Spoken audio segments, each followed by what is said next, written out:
ऐसा लगता है कि अभी अभी आ रहे हैं भवंते। महाराज मनु ने कहा धीरज रखो, इतने ही में तृप्त हो गई हो तुम, हेल्थ मिल गई बस तृप्त हो गई हो। केवल तुम्हारा लक्ष्य स्वास्थ्य बनाना था कि परमात्मा को प्राप्त करना। अच्छा बोलो, आजकल लोग हेल्थ बनाने में लगे हुए हैं, परमात्मा को प्राप्त करने में नहीं लगे हैं। एक सज्जन बोले महाराज जी हम लोग व्रत करते हैं, एकादशी का व्रत करते हैं, अमावस का व्रत करते हैं, सोमवार का व्रत करते हैं, मंगलवार का व्रत करते हैं। व्रत इसलिए करते हैं कि भगवान मिले। मैंने कहा मूर्ख मत बनाओ, जिस दिन तुम व्रत करते हो उस दिन 1000 रुपया का पेमेंट हो जाता है फलाहार में। बोलो होता कि नहीं होता? जिस दिन लोग व्रत करते हैं उस दिन 1000-2000 का फलाहार बन जाता है कि नहीं बन जाता? भोजन से ज्यादा महंगा पड़ता है कि नहीं पड़ता है? तो तुम भगवान को प्राप्त करने के लिए व्रत कर रहे हैं कि हेल्थ बनाने के लिए कर रहे हैं? बोलो भाई, झूठ क्यों बोलते हो? ये व्रत का नाटक क्यों करते हो? याद रखना, व्रत तो ये है जो मनु जी कर रहे हैं। बोलो है व्रत कि नहीं? ये मनु जी जो कर रहे हैं यही व्रत है। ये नहीं कि 5 किलो कलाकंद खा गए और 500 ग्राम मलाई खा गए, बोले एकादशी हो गई। एकादशी हो गई, बहुत बढ़िया एकादशी रही आज तो, क्या पूछना। ये व्रत है, ये व्रत नहीं है प्यारे। केवल मात्र मात्र मात्र फलाहार हो, लघु मात्र फलाहार, अल्पाहार। फलाहार में भी अल्पाहार, जिससे हमारा शरीर शिकस्त ना हो जाए, हम कम से कम चलने फिरने की क्षमता रख सकें। इसके लिए हम मात्र फलाहार में भी अल्पाहार लें, स्वल्पाहार जिसको कहते हैं, ठीक है ना? तब माना जाएगा कि सच्चा तुम व्रत कर रहे हो। सच्चा व्रत तभी माना जाएगा, समझ लो। एक बार हम क्या बताएं आपको, एकादशी के दिन एक महात्मा मेरे पास आ गए। बोले स्वामी जी एकादशी है, मैं तो व्रत हूं। मैंने कहा हमारे यहाँ फलाहार बनता है भंडारे में, तो वो तो सभी के लिए बनता है। बोले महाराज जी वो हम भंडारे में गए थे तो पंगत तो हो चुकी है अब। मैंने कहा अच्छा तो कोई बात नहीं है, तब मैं व्यवस्था किए देता हूं। समय से आप नहीं आए लेकिन आ गए हो तो आपको फलाहार मिलेगा। मैंने कहा फलाहार में आप क्या लेते हैं ये बताएं, आप बताएं फलाहार में। बोले महाराज जी 5 किलो आम और 5 किलो कलाकंद और 3 किलो दही और 2 किलो रबड़ी, इतना ही मंगा दो बस, पर्याप्त है। क्या मैं कोई राक्षस हूं, साधु हूं? मैंने कहा देखो ये लंबा बजट, बोले इतना ही पर्याप्त है। सीधी सी बात, हम लोग खाने के लिए जी रहे हैं। नहीं नहीं, ये सिद्धांत नहीं होना चाहिए। हम खाने के लिए ना जिए, हम अपने लिए ना जिए, हम तो अपनों के लिए जिए और भगवान के लिए जिए, भगवत प्राप्ति करने के लिए जिए। यह सिद्धांत होना चाहिए। महाराज मनु अपने लिए नहीं जी रहे हैं, बोलो संपूर्ण विश्व का कल्याण करने के लिए जी रहे हैं कि नहीं जी रहे हैं? ये जो तपस्या कर रहे हैं वो अपने लिए नहीं कर रहे हैं, बोलो संपूर्ण विश्व के कल्याण के लिए तपस्या कर रहे हैं कि नहीं? अगर मनु जी तपस्या न किए होते तो प्रभु श्री राम का जन्म होता क्या? प्रभु श्री राम का जन्म नहीं होता प्यारे। ये जन्म की कथा मैं आपको सुना रहा हूं, ये बड़ी मार्मिक कथा है। इस कथा को सुन लोगे मन से तो तुम्हारा कल्याण हो जाएगा। सारी की सारी भ्रमात्मक स्थितियां समाप्त हो जाएंगी हमेशा हमेशा के लिए। मैं निचोड़ सुना रहा हूं, सार सुना रहा हूं। महाराज मनु को वाणी सुनाई दी तो हिष्ट पुष्ट तन भये सुहाए, मानव अवई भवंते आए। जैसे अभी भवंते चले आ रहे हूं। वाणी ने कहा, ब्रह्मनाद हुआ, ब्रह्मवाणी बोली मांगो मांगो मांगो, जो मांगोगे हम देने को तैयार हैं, मांगो। मनु जी ने कहा देने वाला जब तक सामने नहीं आ जाएगा तब तक हम क्या मांगे, देने वाला सामने तो आवे। ब्रह्म की वाणी ने कहा कि मैं दे तो सकता हूं, ब्रह्म बोला मैं दे सकता हूं, वाणी बोली मैं दे सकती हूं, लेकिन वाणी ने कहा कि मैं आ नहीं सकती हूं, ब्रह्म कहता है मैं आ नहीं सकता हूं, दे सकता हूं। मनु जी ने कहा आप क्यों नहीं आ सकते हैं ये बताओ। मनु जी ने कहा आप आ क्यों नहीं सकते हैं। भगवान ने कहा इसलिए कि मेरा कोई आकार नहीं है, आकार हो तब ना आवे, मेरा कोई आकार ही नहीं है, इसलिए मैं क्या दे दूं आके, वैसे दे सकता हूं जो मांगोगे। मनु जी ने कहा जिसका कोई आकार नहीं है मेरी दृष्टि में वो बिल्कुल बेकार, जिसका कोई आकार ही नहीं है मेरी दृष्टि में वो बिल्कुल बेकार। आपको देना है तो आकार लेकर के आना पड़ेगा। मैं आपसे एक बात पूछना चाहता हूं, क्या भक्तों को आपने दर्शन नहीं दिया? भगवान ने कहा दिया। तो यदि भक्तों को आपने दर्शन दिया है तो क्या मुझे दर्शन नहीं दे सकते? वाणी ने कहा कि भक्तों ने आकार स्वयं दिया मुझे, और जो भक्तों ने आकार दिया उसी आकार को लेकर के मैं आ गया, मेरा अपना कोई निजी आकार नहीं है। एक संत ने तो बहुत अच्छी बात कही, क्या? न मैं निराकार हूं न मैं साकार हूं, न मैं निराकार हूं न मैं साकार हूं, भक्त की भावना से तदाकार हूं, भक्त की भावना से तदाकार हूं। बोलो भाई, भक्त जैसा आकार देता है भगवान उसी आकार में आ जाते कि नहीं आ जाते? कौन नहीं जानता है भक्त प्रहलाद ने भगवान का आकार चाहा तो खंभ से नृसिंह बन करके प्रकट हो गए और भक्त प्रहलाद को दर्शन दे दिए। बोलो दे दिए कि नहीं दे दिए? नृसिंह के रूप में प्रकट हो गए। कौन नहीं जानता है कि मीरा को विष के प्याले में ही श्याम सुंदर के रूप में प्रकट हो गए, वो विष ही भगवान बन गया।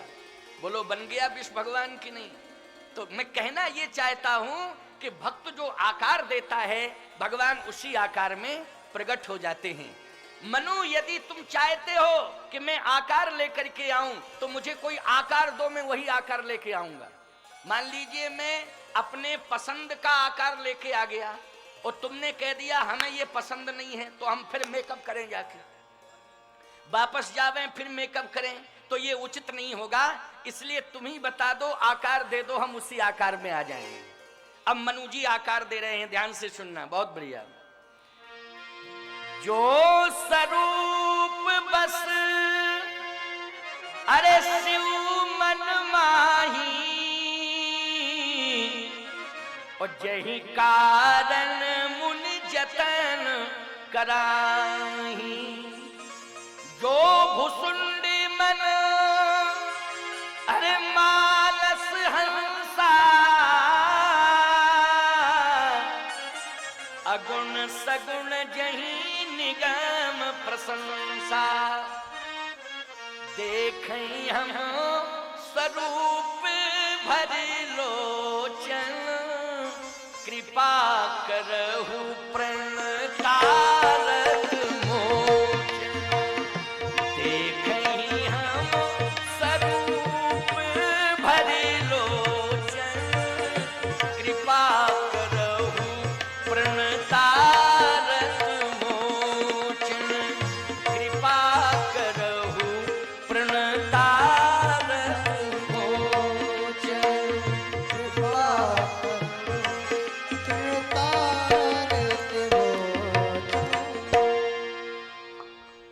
भगवान शिव के हृदय में हृदयस्थ है वही रूप लेकर के आप प्रकट हो जाएं। अच्छा, आप सब जानते हैं भगवान शंकर के हृदय में कौन सा रूप हृदयस्थ है? अब थोड़ा सा इस पर ध्यान आकर्षित कराना चाहता हूं। जो स्वरूप बस्यु मन माही, शंकर जी के मन में कौन सा रूप बसा हुआ है, शंकर जी के हृदय में कौन सा रूप हृदयस्थ है। अच्छा भाई, आप जिसके नाम का जप करते हो, ईमानदारी से बताओ, वही परमात्मा आपके हृदय के अंदर आएगा कि नहीं आएगा? निश्चित आएगा। और शंकर जी जिसके नाम का जप करते हैं, वही भगवान शिव के हृदय में हृदयस्थ है। तो अब शंकर जी से पूछा गया कि आप किसके नाम का जप करते हैं, तो शंकर जी तो तुम पुनि राम राम दिन राती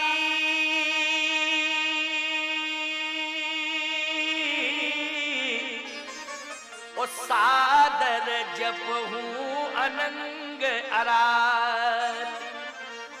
बोलो भगवान शंकर दिन रात राम राम राम राम राम, बोलो यही जपते हैं कि नहीं? तो शंकर जी के हृदय में राम जी बैठे कि नहीं बैठे? और बोलो आज मनु जी सगुण साकार रूप में श्री राम को ही प्राप्त करेंगे कि नहीं करेंगे? करेंगे। आपने स्वीकार कर लिया कि हाँ महाराज करेंगे। तब तक एक सज्जन खड़े होके बोले महाराज जी रुको रुको रुको रुको। मैंने कहा क्या बात है, क्या बात है? बोले इसमें हमें शंका है। मैंने कहा शंका क्या है? बोले आपने ये कहा तुम पुन राम राम दिन राती सादर जपहूं अनंग अराती, राम राम राम राम दिन रात शंकर जी जपते हैं। हमने कहा जपते हैं। तो फिर गोस्वामी जी ने ऐसा क्यों लिखा कि राम राम शिव सुमरन लागे तो जाना सती जगतपति जागे। इसका मतलब सोए थे तभी जगे। तो दिन रात कहां हो गया? अब कहां दिन रात है, आप ही बताएं। मैंने माथा पकड़ लिया, क्या बताऊं इसको, क्या समझाऊं, कैसे समझाऊं? अच्छा चौपाई ये भी है कि नहीं, राम राम शिव सुमरन लागे तो जाना सती जगतपति जागे। और एक चौपाई यह भी है जो मैं कह चुका हूं, तुम पुनि राम राम दिन राती, दिन और रात। तो कहे महाराज दिन रात अगर राम राम राम राम शंकर जी जपे, तो फिर ऐसा क्यों लिखा कि जाना सती जगतपति जागे? जागे वानी सोए थे, तो सोए थे तो राम राम कैसे कहे, आप ही बताओ। मैंने कहा शास्त्र कहता है, तुम समझते नहीं हो। शास्त्र कहता है, शास्त्र की बात माननी चाहिए। तो बोले शास्त्र क्या कहता है आप बताइए। शास्त्र कहता है कि आप जब सोने लगे तो सोने के पहले आप राम राम राम राम राम राम राम राम राम राम कह के सो जाएं, और जब जागने लगे तो राम राम राम राम राम राम कह करके जागे। इससे होगा क्या? शास्त्र कहता है इससे ये होगा कि कोई भी प्राणी राम राम राम राम राम राम कह के सोएगा और राम राम राम राम कह के जगेगा, तो सोने और जागने के मध्य में जितनी भी श्वासाएं चलेंगी वो सब राम नाम के भजन से जोड़ दी जाएंगी। इसलिए सोते समय भी आपका भजन ही माना जाएगा। अब बोलो इसमें कोई घाटा है? ईमानदारी से बताओ। अब किसी भी पार्टी का आदमी हो राम राम कह के सो जावे तो कोई दिक्कत है? बताओ भैया, कौन परेशानी की बात है? फायदा ही है कि राम राम राम राम राम राम कह के हम सो रहे, राम राम राम राम कह के हम जगें, यही नियम है। वो आजकल बड़ी विडंबना है। आजकल लोग सोते हैं तो राम राम राम राम कह के नहीं सोते। आजकल लोग टेलीविजन देख के सोते। बोलो सोते कि नहीं सोते? घर घर में टीवी लगी है, टीवी देख के सोते हैं लोग। अच्छा जब जगते हैं तो राम राम राम राम कह के नहीं जगते हैं। शंकर जी राम राम कह के जगे, पार्वती जी समझ गई, सती जी समझ गई मेरे पति जग गए क्योंकि राम राम कह रहे। वो आजकल की पत्नी समझ जाती है, पति जब जगता है कब समझती है? पति राम राम कहे तब नहीं समझती पत्नी जग गए। पति कहे चाय चाय चाय चाय तो पत्नी समझ जाती जग गए जग गए जग गए जग गए, तुरंत चाय की व्यवस्था करो। अच्छा बोलो चाय बना के ले जाती है, बेडई पे बैठे बैठे पी लेते हो कि नहीं पी लेते हो? वो चाय है कि जहर है? सोचो जरा। और मैं कहता हूं कि चाय चाय कह के तुम जगे तो दिन भर तुम्हारा चाय चाय चाय चाय में निकल गया। चाय चाय का मतलब है अशांति। क्यों? चाय चाय का मतलब क्या है? तुम सब जानते, हमारी भाषा समझ रहे हो कि नहीं समझ रहे? चाय चाय का मतलब है अशांति। मैं दावे से कहता हूं, चाय चाय कह करके मत जगो प्यारे, राम राम कह करके जगना। जो राम राम कह करके जगते हैं उनका पूरा दिन शांति में व्यतीत होता है, शांति में गुजर जाता है। क्योंकि राम राम से शांति मिलती है। राम जी के नाम से क्या मिलती है? शांति मिलती है। बोलो, मिलती है कि नहीं मिलती है? राम नाम इसलिए लिया जाता है, राम नाम का जप इसलिए किया जाता है क्योंकि शांति का अनुभव होता है। शांति प्राप्त करना है तो राम राम जपो। मैंने कहा इसलिए भ्रम दूर करो, शंकर जी का 24 घंटे का राम राम जपना माना जाएगा, क्योंकि श्वासाओं से वो राम राम ही निकलेगा। इसलिए सोने की स्थिति में जो श्वासाएं निकली हैं वो सब राम नाम के संकीर्तन से जोड़ दी जाएंगी। भ्रम उसका दूर हुआ।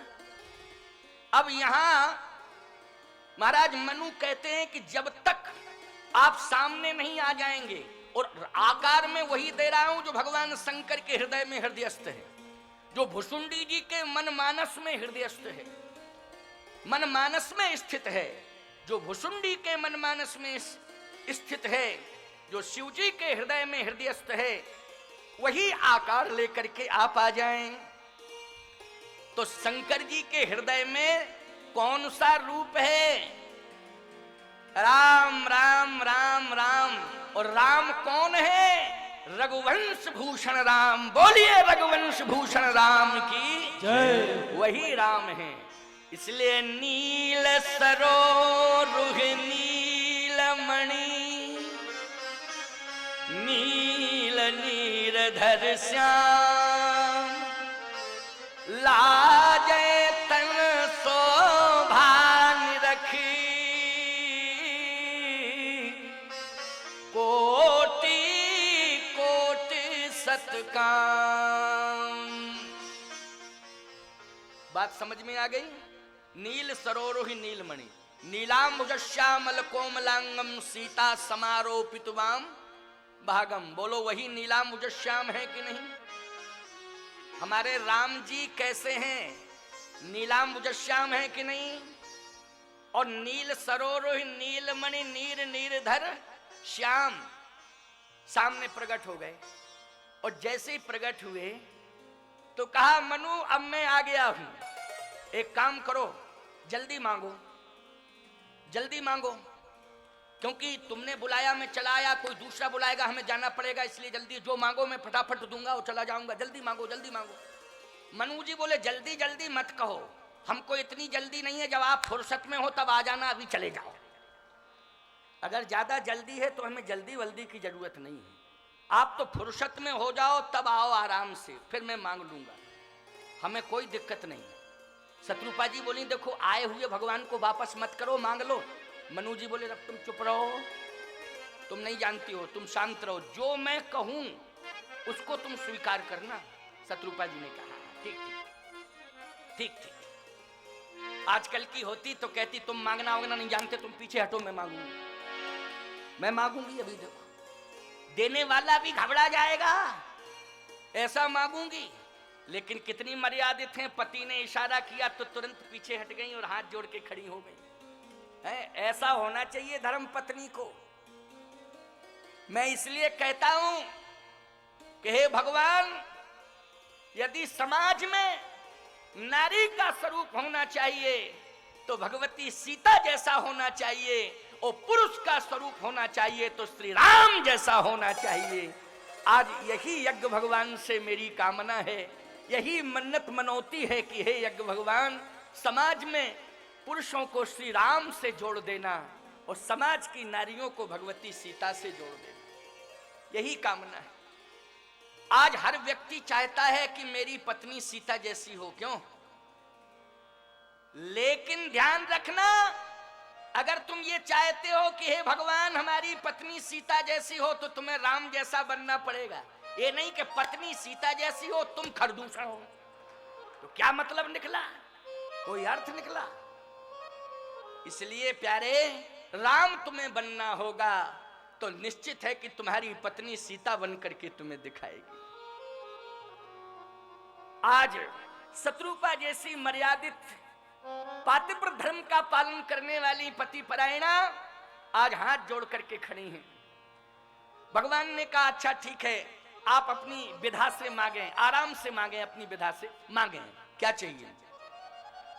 अब मनु जी कहते हैं दान शिरोमणि कृपा निधि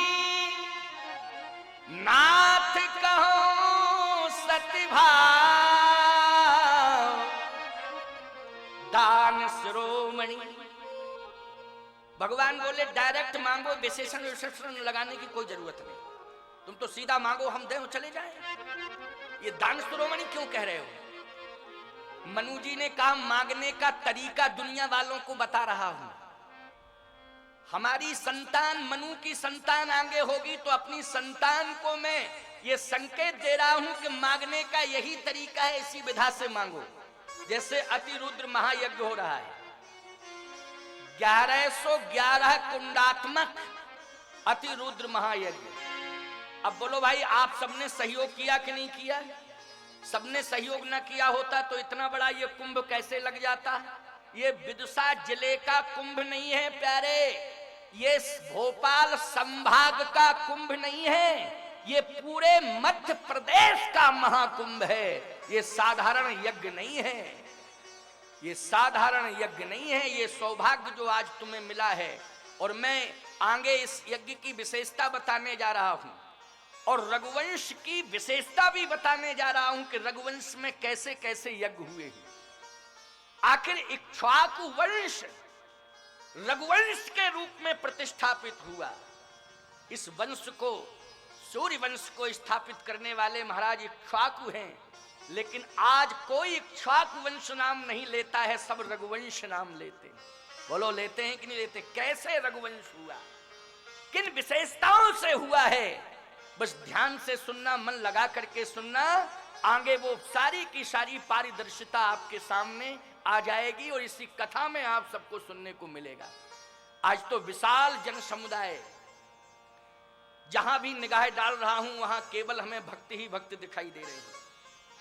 पीछे तक ये पांडाल भी बढ़ाया गया है साइडों में, लेकिन मैं देख रहा हूं देवियों की दीर्घा में देवियों ने अपना पांडाल को पूरा भर दिया है और पुरुषों की दीर्घा में पुरुषों ने इस पांडाल को भर दिया है। मुझे लगता है कि ये पांडाल बढ़ता रहेगा।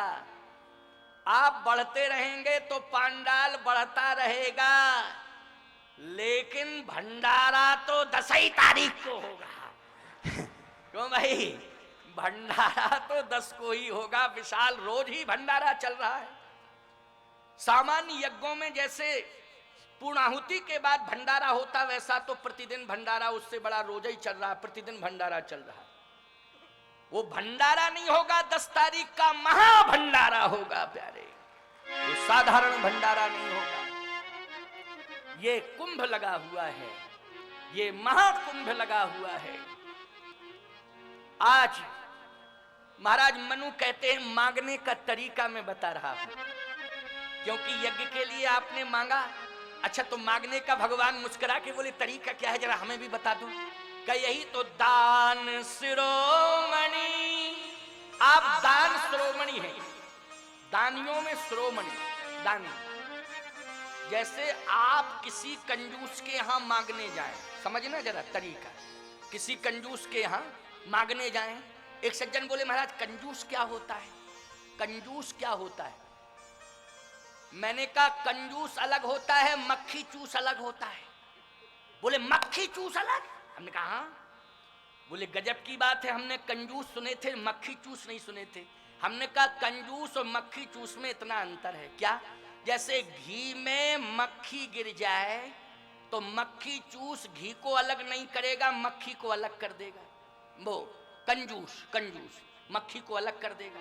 और मक्खी चूस, घी में मक्खी पड़ गई तो मक्खी को लेगा, फिर चूसेगा उसे, फिर अलग करेगा। ये मक्खी चूस। लेकिन मैं आपको एक बात बताऊं, कंजूस और मक्खी चूसों की बात। एक सज्जन बोले महाराज जी हमारे पिताजी जो थे वो 10 ग्राम घी 1 साल चलाते थे। हमने कहा 10 ग्राम घी 1 साल तो गजब की बात है, क्यों 10 ग्राम घी कैसे चलेगा 1 साल? बोले महाराज जी बात ये थी कि एक सीसी में उन्होंने घी रखा और ढक्कन खोलते थे भोजन के समय और सीधा सींक को डालते थे और दाल में घुमा देते थे और ढक्कन बंद करके। हमने कहा ऐसा तेरा बाप था? बोले हाँ महाराज जी, वो साल भर घी चला। हमने कहा गजब हो गया। एक बोला चुप कर,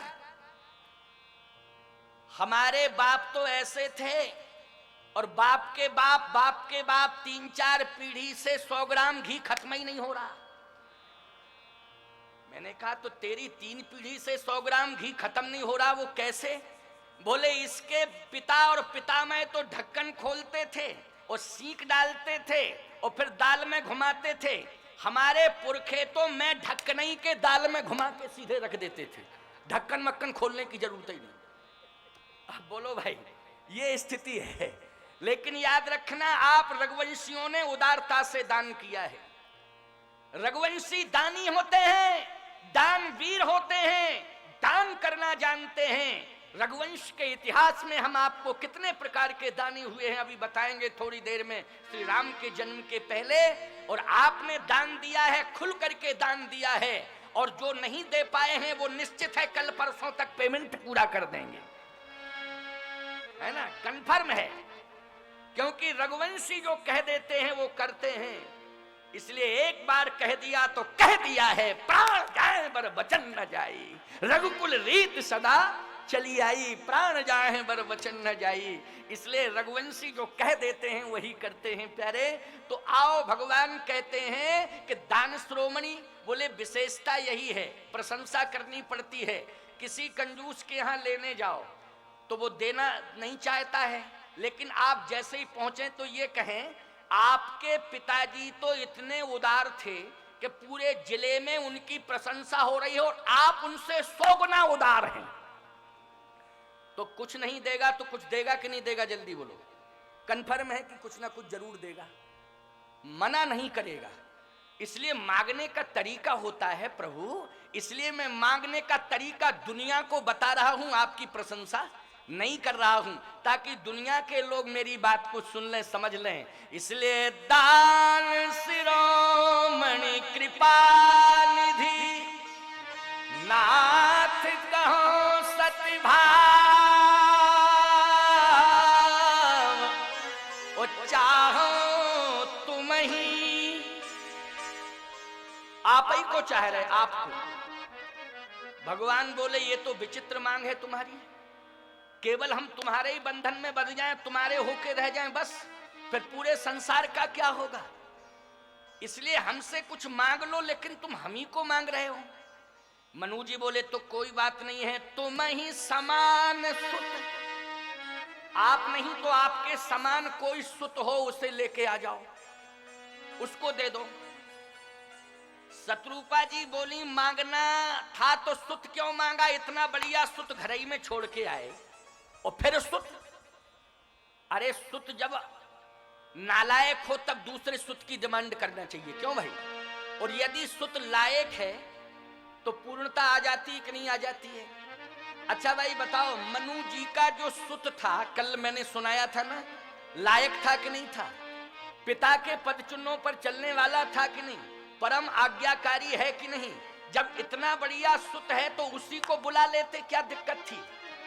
लेकिन डबल सुत, ऐसा क्यों? मनु जी ने कहा अभी तुम चुप रहो, अभी तुम चुप रहो, मैं अभी बताऊंगा, सब कुछ बताऊंगा। आप नहीं आ सकते हो तो आपके समान अगर सुत मिल जाए तो उसको भेजो। भगवान बोले यही तो बात है, राम समान राम निगम कहें। बोलो राम जी के समान राम जी हैं, दूसरा कोई है? दूसरा कोई नहीं है। भगवान बोले दूसरा कोई है ही नहीं, मेरे समान तो मैं ही हूं, दूसरा कोई नहीं। कहे तो दूसरा नहीं है तो आप ही आ जाओ। आप सरस खोजो कहाँ जाई, नृप तुय तनय होब में आई, नृप तुय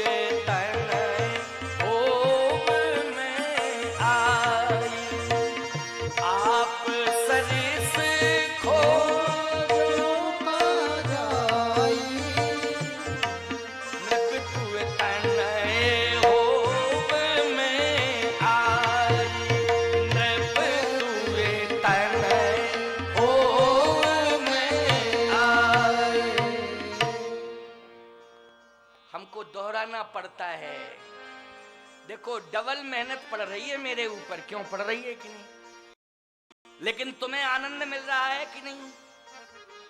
सबने हाथ उठा दिया, आनंद मिल रहा है। अच्छा एक बात बताओ, गन्ने को आनंद मिलता कि गन्ना का रस पीने वाले को मिलता? हाँ, गन्ने के रस को पीने वाले को आनंद मिलता, मिलता कि नहीं मिलता? अच्छा गन्ने का रस एक गिलास पिला दिया जाए, फिर कहा जाए और हाँ हाँ बहुत अच्छा है और लाओ, तिवारा में हाँ बहुत अच्छा है और लाओ, लेकिन उस गन्ने से पूछो, देखा एक बार पेरा फिर दोहरा करके फिर टहरा करके उसमें कुछ बचा ही नहीं। क्यों? मुझे लगता है कि 9 तारीख तक कुछ बचने दोगे साधु में कि सारा का सारा निचोड़ ले लोगे। चलो कोई बात नहीं है, चिंता मत करो। हम अपने लिए नहीं जी रहे हैं, अपने भक्तों के लिए जी रहे हैं, इसलिए भक्तों के लिए हम सब कुछ कर सकते हैं। हमारे अंदर जो भी ज्ञान है वो सारे ज्ञान को निछावर करके जाएंगे, लुटा के जाएंगे आप जैसे भक्तों के बीच में।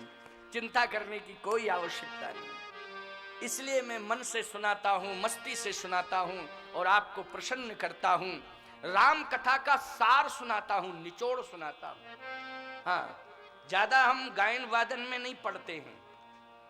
आप देख तो कभी कभी गा देते हैं, अब ये बेचारे ताकते ना रह जाएं इसलिए थोड़ा इनका भी मन रख लेते हैं। नहीं ऐसे ताके रहते महाराज, कभी हमको भी मौका दोगे कि नहीं? चलो तुम भी मौका ले लो, कोई बात नहीं है, तुम भी मौका ले लो। इसलिए इनको हम प्रोत्साहित कर देते हैं। ये बच्चे अच्छे वादक हैं, गायक भी अच्छे हैं, ये बड़े सुंदर, ये मणिराम जी, गंधर्व जी और ये चंद्र प्रकाश, ये सब लड़के अच्छे हैं। हाँ, मैं तो वैसे एक बार हमने संगीतकारों को समय नहीं दिया तो संगीतकार पैर पकड़ के बोले महाराज आपको संगीत अच्छा नहीं लगता है। हमने कहा चुप रहो, संगीत हमें बहुत अच्छा लगता है, ये सामवेद है, ये सामवेद है, ये साधारण व्यवस्था नहीं है, इसको हम वेद के रूप में स्वीकार करते हैं, ये वेद की परंपरा है। बोले महाराज जी तो आपने मौका क्यों नहीं दिया है? वैसे थोड़ा सा दे देते मौका संगीत में। मैंने कहा सुनो, संगीत हमें हृदय से प्यारा है, लेकिन कोई बात नहीं है, हम तुम्हें आज नहीं तो कल मौका दे देंगे, लेकिन संगीत तो सबको अच्छा लगता है, हमें तो बहुत ही अच्छा लगता है रे। संगीत तो उसे भी अच्छा लगता है, सांप होता है ना, सांप जिसमें विष ही विष होता है। क्यों? सांप में क्या होता है? विष ही विष होता है। लेकिन संगीत बजा दो, महुअर बजा दो, तो ईमानदारी से बताओ जिंदगी दांव पर लगा देता है कि नहीं लगा देता हो? और झूमने लगता कि नहीं? संगीत के सामने फन हिला के झूमने लगता जिसमें विष ही विष है। हमने कहा जब विषधर संगीत का प्रेमी हो जाता है और झूमने लगता है जिसमें विष ही विष है, जब उसे संगीत अच्छा लगता तो हम क्या सांप से भी गए बीते हैं? क्यों भाई? अरे हमें क्यों नहीं लगेगा संगीत अच्छा? हमें बहुत प्रिय है संगीत, लेकिन हम कथा को मूल मानते हैं, इसलिए कथा भाग ज्यादा कहते हैं। कभी कभी इन लोगों को मौका दे देते हैं, लेकिन मूल क्या है मेरे जीवन में?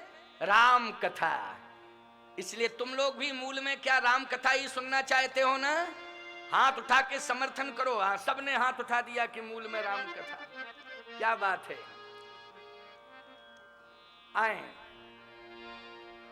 भगवान ने कहा मैं पुत्र बन के आऊंगा, मैं ही पुत्र बन के आऊंगा, चिंता मत करो। निप तुए तने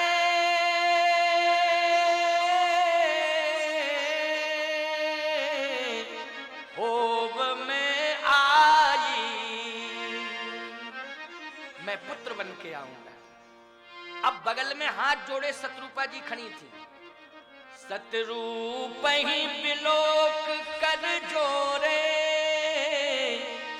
देवी मांग बर जो रुचि तो। हे देवी, समान रूप से तुमने तपस्या की है, इसलिए तुम तपस्विनी हो। आप भी मांगो, जो आप मांगेंगी मैं वही दूंगा। हे देवी, संकोच छोड़ो, मांगो। शत्रुपा जी मांगी कुछ नहीं, रोने लगी। भगवान बोले, अरे मुझसे कोई भूल हो गई क्या? हमने तो हाथ जोड़ करके प्रार्थना की कि देवी मांग बर जो रुचि तोरे। हे देवी, आपके मन में जो रुचि हो मांग लो, लेकिन आप रोने क्यों लगी? शत्रुपा जी ने कहा, इसलिए रोने लगी हूं कि हे प्रभु, आज मुझे बड़ा कष्ट है। मैं तो समझ रही थी कि आपको प्राप्त करके मेरा कष्ट दूर हो जाएगा, लेकिन आज मुझे बड़ा कष्ट हुआ आपकी वाणी सुन करके। आपकी वाणी तो कष्ट को दूर कर देती है, आपकी कथा जो सुनता है उसका कष्ट दूर हो जाता है, लेकिन आपकी कथा मैं नैमिषारण्य में संतों के मुख से सुनती रही, और आज आपकी वाणी जब मैंने सुनी, डायरेक्ट वाणी, कष्ट मिल गया। आपकी कथा कष्ट का निवारण करती रही, लेकिन आपकी वाणी ने मुझे कष्ट दे दिया, ये समझ में नहीं आ रहा। भगवान बोले, क्या कष्ट दे दिया मेरी वाणी ने? भगवान कांपने लगे, कहने लगे, मैं खुद नहीं समझ पा रहा हूं, बता तो दो, आखिर क्या भूल हो गई मुझसे? शत्रुपा जी ने कहा कि अभी अभी आप कह रहे हैं देवी मांग बर, हे देवी वरदान मांगो। तो भगवान बोले, देवी संबोधन तो श्रेष्ठ संबोधन है। क्यों भाई, अगर किसी नारी को देवी कह दिया जाए तो श्रेष्ठ संबोधन है कि नहीं? तो ये तो श्रेष्ठ संबोधन है। मैंने देवी कहा तो ये तो श्रेष्ठ संबोधन है, इसमें परेशानी क्या, कष्ट क्या?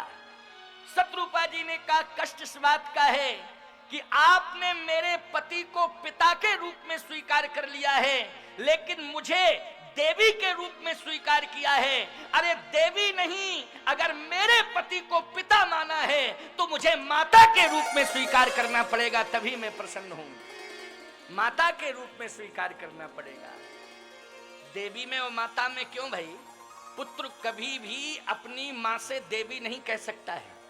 पुत्र जब भी कहेगा तब माता ही कहेगा कि नहीं कहेगा? बोलो भाई, कि देवी कहेगा? मोहल्ला पड़ोस के लोग, रिश्तेदार, गांव गमैया सब कहें देवी, लेकिन पुत्र कहेगा, जब भी कहेगा तो क्या कहेगा? मां कहेगा, माता कहेगा। यदि आपने मेरे पति को पिता के रूप में स्वीकार कर लिया है तो मुझे देवी नहीं, मां के रूप में स्वीकार करना पड़ेगा। भगवान ने कहा, क्षमा करो, मुझसे भूल हो गई। और क्षमा मांगते हुए भगवान कहते हैं, क्या कहते हैं? मातु विवेक, मातु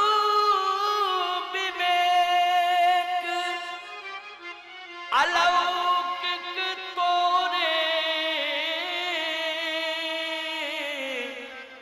ओ कबहु न मिटहि अनुग्रह मोरे। मातु विवेक अलौकिक तोरे। बोलो, शत्रुपा जी को मां कहा कि नहीं कहा? इस चौपाई में पहले कहा देवी, इसके बाद क्षमा मांगी, फिर क्या कहा? मां कहा। बोलो, निर्गुण निराकार ब्रह्म सगुण साकार बन करके माँ बाप स्वीकार कर रहा है कि नहीं कर रहा है? यह है भक्ति, ये भक्ति की शक्ति है। इसलिए भक्ति की शक्ति ये महाराज मनु और शत्रुपा की आज प्रसंग के माध्यम से देखने को मिल रही है। आज शत्रुपा जी ने कहा कि अपने पति से, महाराज मनु से कहा, स्वामी आपने पुत्र के रूप में परमात्मा को क्यों मांगा? आपने स्वामी के रूप में क्यों नहीं मांगा? आपने गुरु के रूप में क्यों नहीं मांगा? आपने भाई के रूप में क्यों नहीं मांगा? आपने पुत्र के रूप में ही क्यों मांगा? कहे, इसलिए पहले तो विचार नहीं था, लेकिन वाणी सुनकर के विचार बदल गया। वाणी सुनकर के क्यों बदला? का शरीर हमारा तुम्हारा अस्थि पंजर हो गया था कि नहीं? कहां अस्थि पंजर शरीर तो हो गया था। का अस्थि पंजर शरीर हो जाने के बाद चैतन्यता, एक नई शक्ति का संचार, बोलो, वाणी से हुआ कि नहीं हुआ? शत्रुपा जी बोली, हां हुआ वाणी से। बोले, बस ये वाणी का प्रभाव है। आज मैं दुनिया वालों को ये बता देना चाहता हूं कि पुत्र हो तो ऐसा पुत्र हो जैसा परमात्मा पुत्र बन करके आ रहा है। क्या मतलब?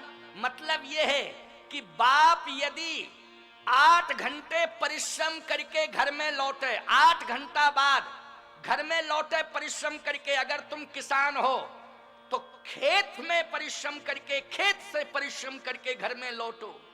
तुम अगर व्यापारी हो तो प्रतिष्ठान से परिश्रम करके लौटो, अथवा तुम अधिकारी कर्मचारी हो, ऑफिस में परिश्रम करके ऑफिस से 8 घंटे बाद लौटो। ईमानदारी से बताओ, पुत्र आपका घर में मिल जाए और आप 8 घंटे का मेहनत परिश्रम करके घर में लौटे हैं, आप खेत से मेहनत करके 8 घंटे बाद घर में प्रवेश किए हैं, और याद रखना आपका पुत्र आपसे ऐसा व्यवहार करे, ऐसी वाणी बोले कि 8 घंटे का परिश्रम 8 मिनट में दूर हो जाए। ईमानदारी से बताओ, उसी को पुत्र कहोगे कि नहीं कहोगे? बेटे की वाणी सुनकर के, संतान की वाणी सुनकर के, बेटे का व्यवहार देख करके पिता की थकान दूर हो जाए, केवल वाणी सुनकर के, उसी को हम बेटा कहेंगे कि नहीं कहेंगे? वही बेटा है। और हम मेहनत करके घर में आए और बेटा ऐसी भाषा बोला कि हमारा हार्ट अटैक हो गया, सुन के ही हम बेहोश हो गए। बोलो तो उसे हम बेटा नहीं कहेंगे, उसे हम चपेटा कहेंगे। वो बेटा बेटा नहीं है, वो केवल धन दौलत जमीन जायदाद लेने के लिए आया है, सेवा करने के लिए नहीं आया है। महाराज मनु कहते हैं, बेटा तो मुझे घर में भी अच्छा मिला था, लेकिन आज मैं वाणी से प्रभावित हुआ हूं कि ऐसा बेटा होना चाहिए। अरे मेरा बेटा वाणी से उतना मुझे प्रभावित नहीं कर पाया, वो सेवा करने का संकल्प लिया है, उसने संतुष्टि देने का प्रयास किया है, लेकिन आज दिखाई नहीं दिया ये ब्रह्म, लेकिन ब्रह्म की वाणी ने ही हिष्ट पुष्ट कर दिया, ब्रह्म की वाणी ने ही चैतन्यता प्रदान कर दी। इसलिए आज मैं ये चाहता हूं कि असली पुत्र का सुख यदि मुझे मिला है तो इस वाणी से मिला है, इसलिए वाणी ही नहीं, अब तो सशरीर पुत्र बन करके आ जाओ, बस मेरी यही इच्छा है और मेरी कोई कामना नहीं है, आप पुत्र बन करके आ जाओ। भगवान ने कहा चिंता मत करो, थोड़ा सा समय दे दो मुझे, समय, क्योंकि समय सबको चाहिए कि नहीं चाहिए? बोलो भाई, थोड़ा समय तो देना चाहिए, हर चीज में समय लिया जाता है। कहा मुझे समय दे दो। महाराज मनु बोले कितना समय दे दें? कहे बस थोड़ा सा समय, ज्यादा समय नहीं, थोड़ा सा समय। आपको अपना रूप बदलना पड़ेगा, आपको इस शरीर को छोड़ करके दूसरे शरीर में प्रवेश करना पड़ेगा। अच्छा तो कहां करना पड़ेगा, कौन जगह? वापस अपनी स्टेट में? ना ना ना ना ना ना, अब आपको रघुवंश में प्रवेश करना पड़ेगा। किस वंश में करना पड़ेगा? रघुवंश में। क्यों? इसलिए कि रघुवंश में दानी है, तपस्वी है, सत्यव्रती है। इसलिए जिस वंश में दानी, तपस्वी, सत्यव्रती होते हैं, परमात्मा कहता है उसी वंश में मैं पुत्र बन करके पैदा होता हूं, पुत्र बन करके आ जाता हूं। इसलिए अब तुम्हें रघुवंश में प्रवेश करना पड़ेगा। बोलो भाई, मनु जी ने किस वंश में प्रवेश किया? रघुवंश में। ते दशरथ कौशल्या रूपा कौशलपुरी प्रगट नर भूपा, कौशलपुरी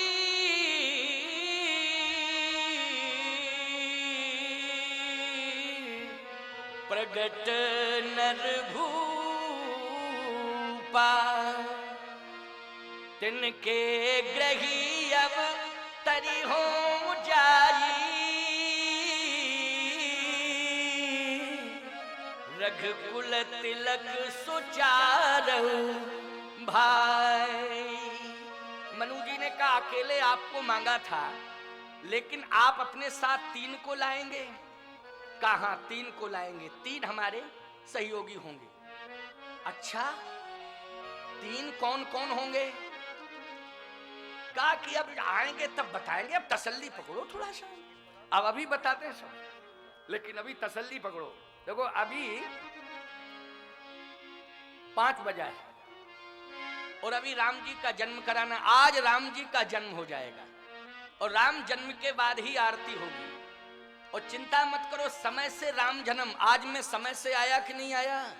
शिकायत मिल रही थी, लोगों के फोन भी आ रहे थे जो साधना चैनल के माध्यम से आपके यज्ञ का दर्शन कर रहे हैं एवं कथा भी सुन रहे हैं। उन सब भक्तों ने दूर दूर से फोन किए और स्वामी श्री कनक बिहारी दास जी महाराज ने भी प्रार्थना की, अपने प्रतिनिधि लखन दास को भेजा, कहा महाराज जी से हाथ जोड़ के प्रार्थना कर दीजिए कि सभी भक्तों की इच्छा है कि ज्यादा से ज्यादा महाराज श्री को सुने, ज्यादा से ज्यादा जगत गुरु जी को सुने। अरे मैंने कहा चिंता मत करो, मैं जल्दी ही पहुंच जाऊंगा, और ज्यादा जल्दी हो तो हम सुबह क्या यहां से जाऊं ही नहीं, रात में मंचई पर लेट जाऊं, सुबह से बैठ जाऊं, सुबह से बैठ जाऊं, मैं कहीं जाऊंगा ही नहीं, यज्ञ स्थल है, ये क्या दिक्कत की बात। लेकिन मैं समय से 3 बजे, ठीक 3 बजे आ गया था कि नहीं? 3 से 6 मेरा सुनिश्चित कार्यक्रम है, इसलिए मैं समय से आया। और देखो विलंब से आने का कारण थोड़ा वाहन विलंब से पहुंचा और भीड़ भाड़ जाम फाम ये रास्ते में, क्योंकि थोड़ा दूर ठहरा हूं ना। नौलखी आश्रम में हमारी व्यवस्था, जो बेतवा घाट नौलखी घाट है, उसमें बड़ी अच्छी श्री राम मनोहर दास जी महंत जी के यहाँ व्यवस्था की गई है। बहुत अच्छा सुंदर दिव्य आनंद अनुभूति कर रहा हूं। तो आए, आज राम जन्म की कथा और ठीक 6 बजे आरती कराऊंगा ठाकुर जी की, राम जी का जन्म और आरती। लेकिन देखें आप, अब आगे का विस्तार। महाराज मनु को आश्वासन दे दिया कि आप अयोध्या के राजा होंगे, रघुवंश के सम्राट होंगे, चक्रवर्ती होंगे, आपका नाम श्री दशरथ होगा, और आपकी पत्नी शत्रुपा ये कौशल्या होंगी, महारानी होंगी अयोध्या की, इनका नाम कौशल्या होगा, ये रघुवंश की महारानी होंगी, इसलिए आप उस वंश में जन्म लेंगे और उसी वंश में मैं आऊंगा। बहुत बढ़िया बात साहब। भगवान ये कह के चले गए, धीरज रखा। महाराज मनु दशरथ के रूप में अवतरित हुए, महारानी शत्रुपा कौशल्या के रूप में अवतरित हुई, परंतु 60,000 वर्ष के हो गए महाराज दशरथ। 60,000 वर्ष के, याद रखना, ये वाल्मीकि रामायण का प्रमाण दे रहा हूं आपको। 60,000 वर्ष के हो गए महाराज श्री दशरथ, लेकिन पुत्र नहीं हुआ, पुत्र नहीं हुआ, संतान ही नहीं हुई। अब कल्पना करो, कोई आदमी 60 साल का हो जाए तो संतान की आशा छोड़ देता कि नहीं छोड़ देता? बोलो छोड़ देता। 60 साल का ही हो जाए बहुत है, अब तो संतान की आशा ही छोड़ देता कि अब तो 60 वर्ष के हो गए। दशरथ जी तो 60,000 वर्ष के, लेकिन कल्पना करो आप, 60,000 वर्ष में पुत्र नहीं हुआ। एक दिन की बात, अरुंधति जी ने, माता अरुंधति जी ने गुरु वशिष्ठ जी से कहा कि आप रघुवंश के कुल पुरोहित हैं कि नहीं। अब कहां से प्रारंभ होता है यह प्रसंग और कैसे इसका विस्तार होता है, जरा समझने की कोशिश करना। बहुत बढ़िया बात मैं आपको बता रहा हूं। माता अरुंधति ने कहा, माता अरुंधति ने कहा, हाँ माता जी आराम से बैठ जाएं, आशीर्वाद है मेरा। माताएं जहां बैठी हैं वहीं बैठे, मेरा आशीर्वाद है। और ये बहुत भावुक हैं, इसलिए श्रद्धा से प्रणाम करने आई हैं। अब ये माताओं की दीर्घा में बैठे वहीं जाके। जय हो, आशीर्वाद।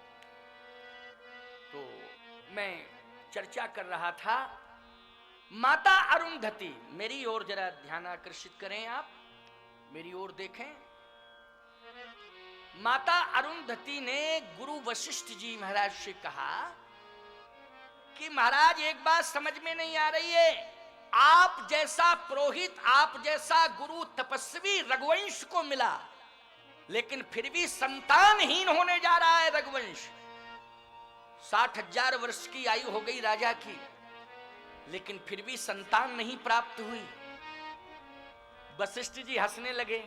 माता अरुंधति ने कहा, महाराज गंभीरता से लीजिए आप, 60,000 वर्ष की आयु बहुत होती है और अभी तक संतान नहीं हुई तो रघुवंश चलेगा नहीं क्या?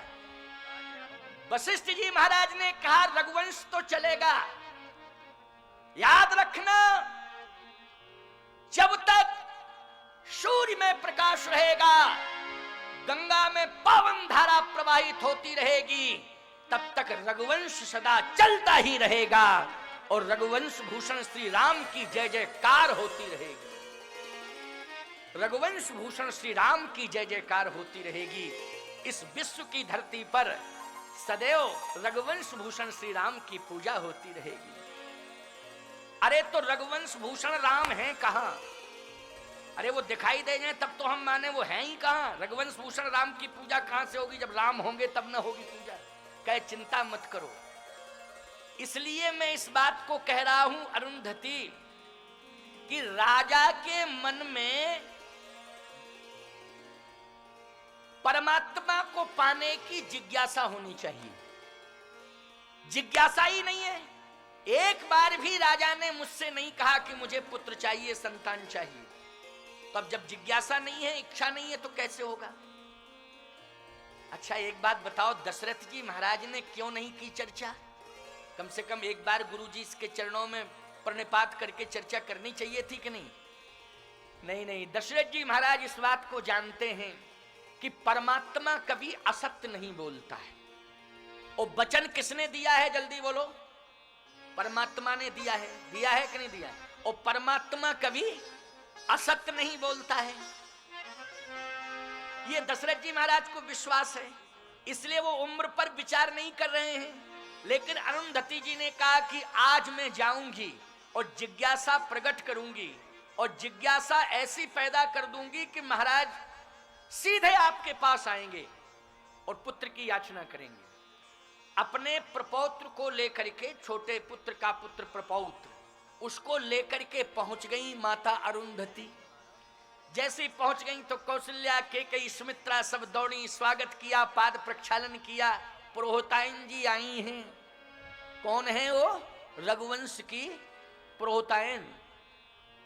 पुरोहित कौन है? वशिष्ठ जी महाराज। तो वशिष्ठ जी महाराज अगर पुरोहित हैं तो अरुंधति जी पुरोहितायन हुई कि नहीं हुई? क्योंकि प्रमोशन मिल जाता है ना अपने आप। जैसे किसी का पति मास्टर हो और पत्नी अंगूठा छाप हो तो मास्टरायन बचती है कि नहीं बचती? बोलो। पूरे क्षेत्र भर में। और मास्टरायन जी क्या दस्तखत करना नहीं जानती, मास्टरायन बन गई, अपने आप डिग्री मिल गई। क्योंकि पति मास्टर है तो मास्टरायन बन गई, है ना। पति डॉक्टर है और पत्नी दवा देना भी नहीं जानती, फिर भी डॉक्टरायन। हाँ, प्रमोशन हो जाता है अपने आप। तो ध्यान से सुनना, समझना। पुरोहितायन जी का सम्मान हुआ, पाद प्रक्षालन, आरती, स्तवन। दशरथ जी महाराज भी साष्टांग प्रणाम किए कि माताजी पधारी, माताजी का आशीर्वाद मिले। अब हाथ में लिए हैं अपने नाती को, नाती पंती जो भी रहा हो, हाथ में लिए हैं। अच्छा, जबरदस्ती ले गई थी केवल जिज्ञासा पैदा करने के लिए। अब जैसे ही नाती पंती को हाथ में, प्रपौत्र को हाथ में लिए हैं, अब स्थिति क्या बनी जरा समझना ध्यान से। जिज्ञासा पैदा करना है। तो जैसे ही दशरथ जी प्रणाम किए, उसी समय अपने छोटे से शिशु प्रपौत्र का अंगूठा इतनी जोर से, पैर का अंगूठा दबा दिया कि वो चीख मार के रो पड़ा, एकदम चीख मार के। दशरथ जी बोले क्या हो गया, क्या हो गया, क्या हो गया, क्या हो गया? अरुंधति जी ने कहा कि तुमको देख करके ये रोया। हमको देख करके? क्यों हमको देख करके माता जी क्यों रोया?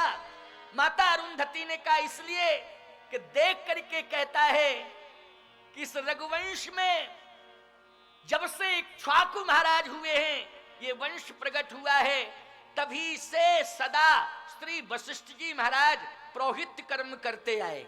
और ईमानदारी से बताओ, परंपरागत पुरोहित अगर होता आ रहा है तो आगे की पीढ़ी को ही वो चार्ज मिलता है कि नहीं मिलता है? बोलो भाई।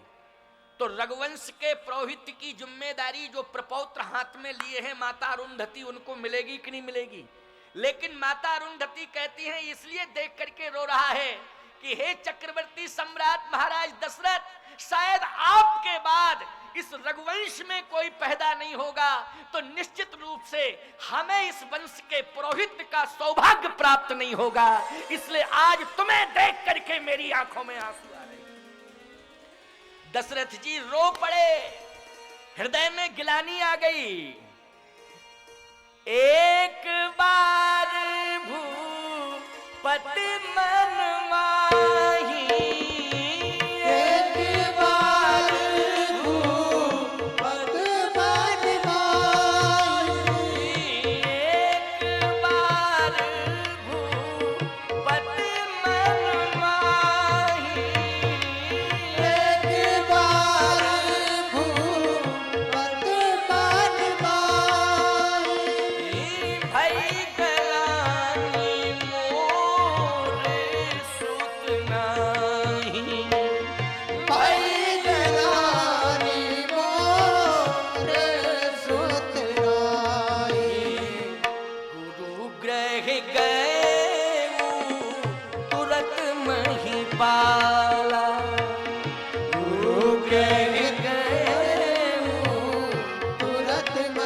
बहुविधि समझाए।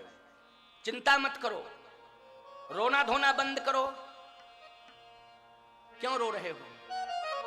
इसलिए महाराज की 60,000 वर्ष की आयु हो चुकी, अब रघुवंश का कोई युवराज नहीं होगा। लगता है कि युवराज कोई रघुवंश को मिलेगा ही नहीं, रघुवंश ऐसा ही डूब जाएगा। कौन चलाएगा इस रघुवंश को? महाराज, आप रघुवंश का पुरोहित कर्म करते आ रहे हैं, आपके आशीर्वाद से रघुवंश चल रहा है, लेकिन मैं क्या देख रहा हूं कि आज रघुवंश संतानहीन रहेगा।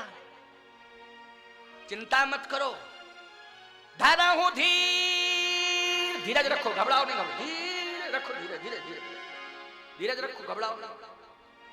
अच्छा एक बात बताओ, हम यहां बैठे हैं और कोई 80 साल का बूढ़ा लाठी लेकर के कांपता हुआ आए और कहे महाराज आज मैं अपनी समस्या लेकर के आपके सामने आया हूं, तो हम यही समझेंगे कि इसके लड़के बच्चे इसको निष्कासित कर दिए हैं, इसकी खैर ख्वार नहीं रखते हैं, इसको भोजन पानी समय से नहीं देते हैं, तो ये समस्या लेके आया।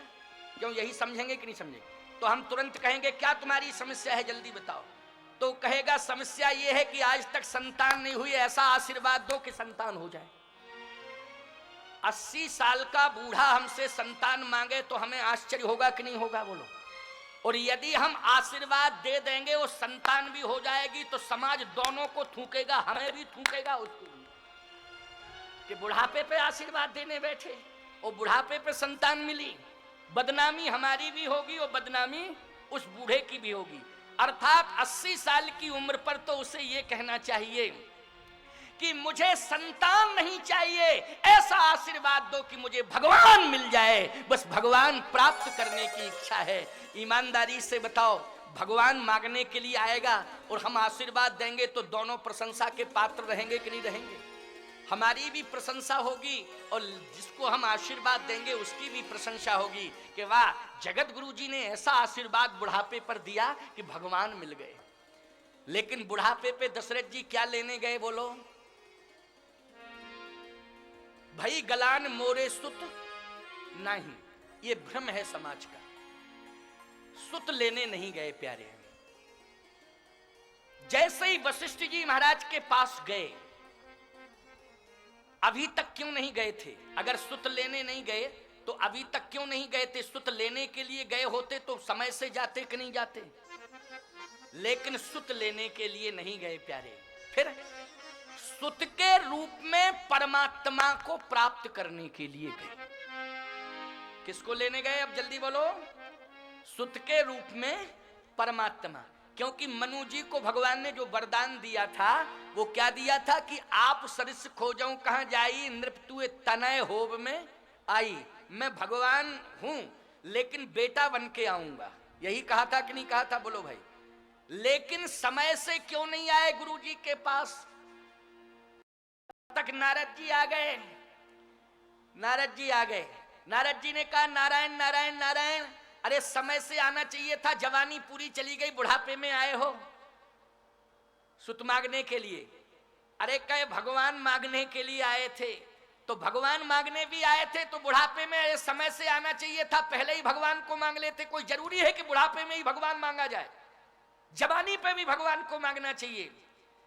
कहे कि हम ये सोचते रहे कि भगवान मिलेंगे मिलेंगे मिलेंगे, सुत के रूप में मिलेंगे। तो दशरथ जी ने कहा कि सुत के रूप में मिलेंगे मिलेंगे, ऐसा सोचता रहा। नारद जी ने कहा जवानी में क्यों नहीं आए? वशिष्ठ जी ने कहा नारद जी शांत रहो, कोई बात नहीं, देर आए आए, देर से आए आए, आना चाहिए था, आ गए। लेकिन अब आप ये कहना चाहते हो कि अभी विलंब से क्यों आए, जवानी पर आना चाहिए था। तो याद रखना, ये सुत मांगने नहीं आए बल्कि सुत के रूप में भगवान को मांगने के लिए आए हैं। और याद रखना नारद, संतान का संबंध अवस्था से है लेकिन भगवान का संबंध आस्था से है। आस्था अंतिम श्वास तक भगवान के चरणों में बनी रहे तो अंतिम श्वास में भी भगवान मिल जाता है।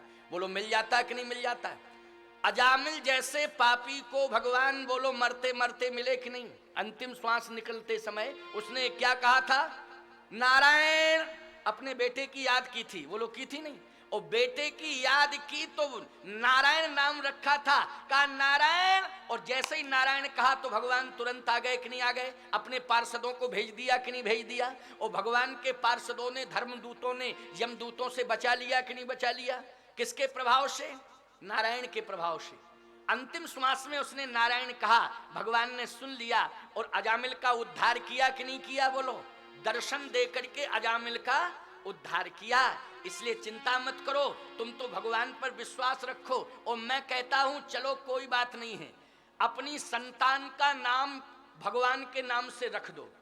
तो भगवान का नाम नहीं लोगे, अपने बेटा को बुलाओगे, अगर उसका नाम तुमने राम कुमार रख दिया तो 2-4 बार 10 बार बुलाओगे दिन में, तो राम कुमार राम कुमार राम कुमार इधर आओ, राम कुमार बोलो, राम राम राम राम निकलेगा कि नहीं निकलेगा। इसलिए ऐसे नाम रखो जो देवी देवताओं से संबंधित हो, अपनी संतान का ऐसा नाम रखो जो देवी देवताओं से संबंधित हो। आज लोग नाम कैसे रखते हैं जानते हो, ऊटपटांग, गप्पू, अब ये कौन सा नाम है बोलो भाई, और मरते समय कहोगे गप्पू तो सीधे भवसागर में डूब के मर जाओगे, गप्प दे चले जाओगे कि नहीं चले जाओगे, बोलो कौन बचाएगा तुम्हें। इसलिए राम जी के नाम से, रघुवंश भूषण श्री राम का नाम हर परिवार में होना चाहिए, हर संतान के साथ जुड़ना चाहिए। दशरथ जी से वशिष्ठ जी ने कहा चिंता मत करो, पुरुषार्थ से परमात्मा नहीं मिलता है, पुरुषार्थ से पुत्र मिल जाता है, लेकिन परमात्मा पुत्र के रूप में मिलेगा, लेकिन अवस्था से नहीं आस्था से मिलेगा। चिंता मत करो, मैं आशीर्वाद देता हूं, धरा हूं धीर हुई है सुत चारी, 4 होंगे। नारद जी बोले 1 पुत्र मांगने आए थे, आपने प्रमोशन कर दिया, आपने और 3 बढ़ा दिए, 4 कह दिया। वशिष्ठ जी ने कहा मैंने कुछ नहीं कहा, संत की वाणी भगवंत की वाणी होती है, याद रखना भगवान ने ही मेरे सामने वचन दिया था। 33 करोड़ देवता थे, स्वयं ब्रह्मा विष्णु महेश थे, मैं भी वहीं पर उपस्थित था, और मैंने अपने कानों से सुना कि भगवान कह रहे थे जन डर पहु मुनि सिद्ध सुरेशा,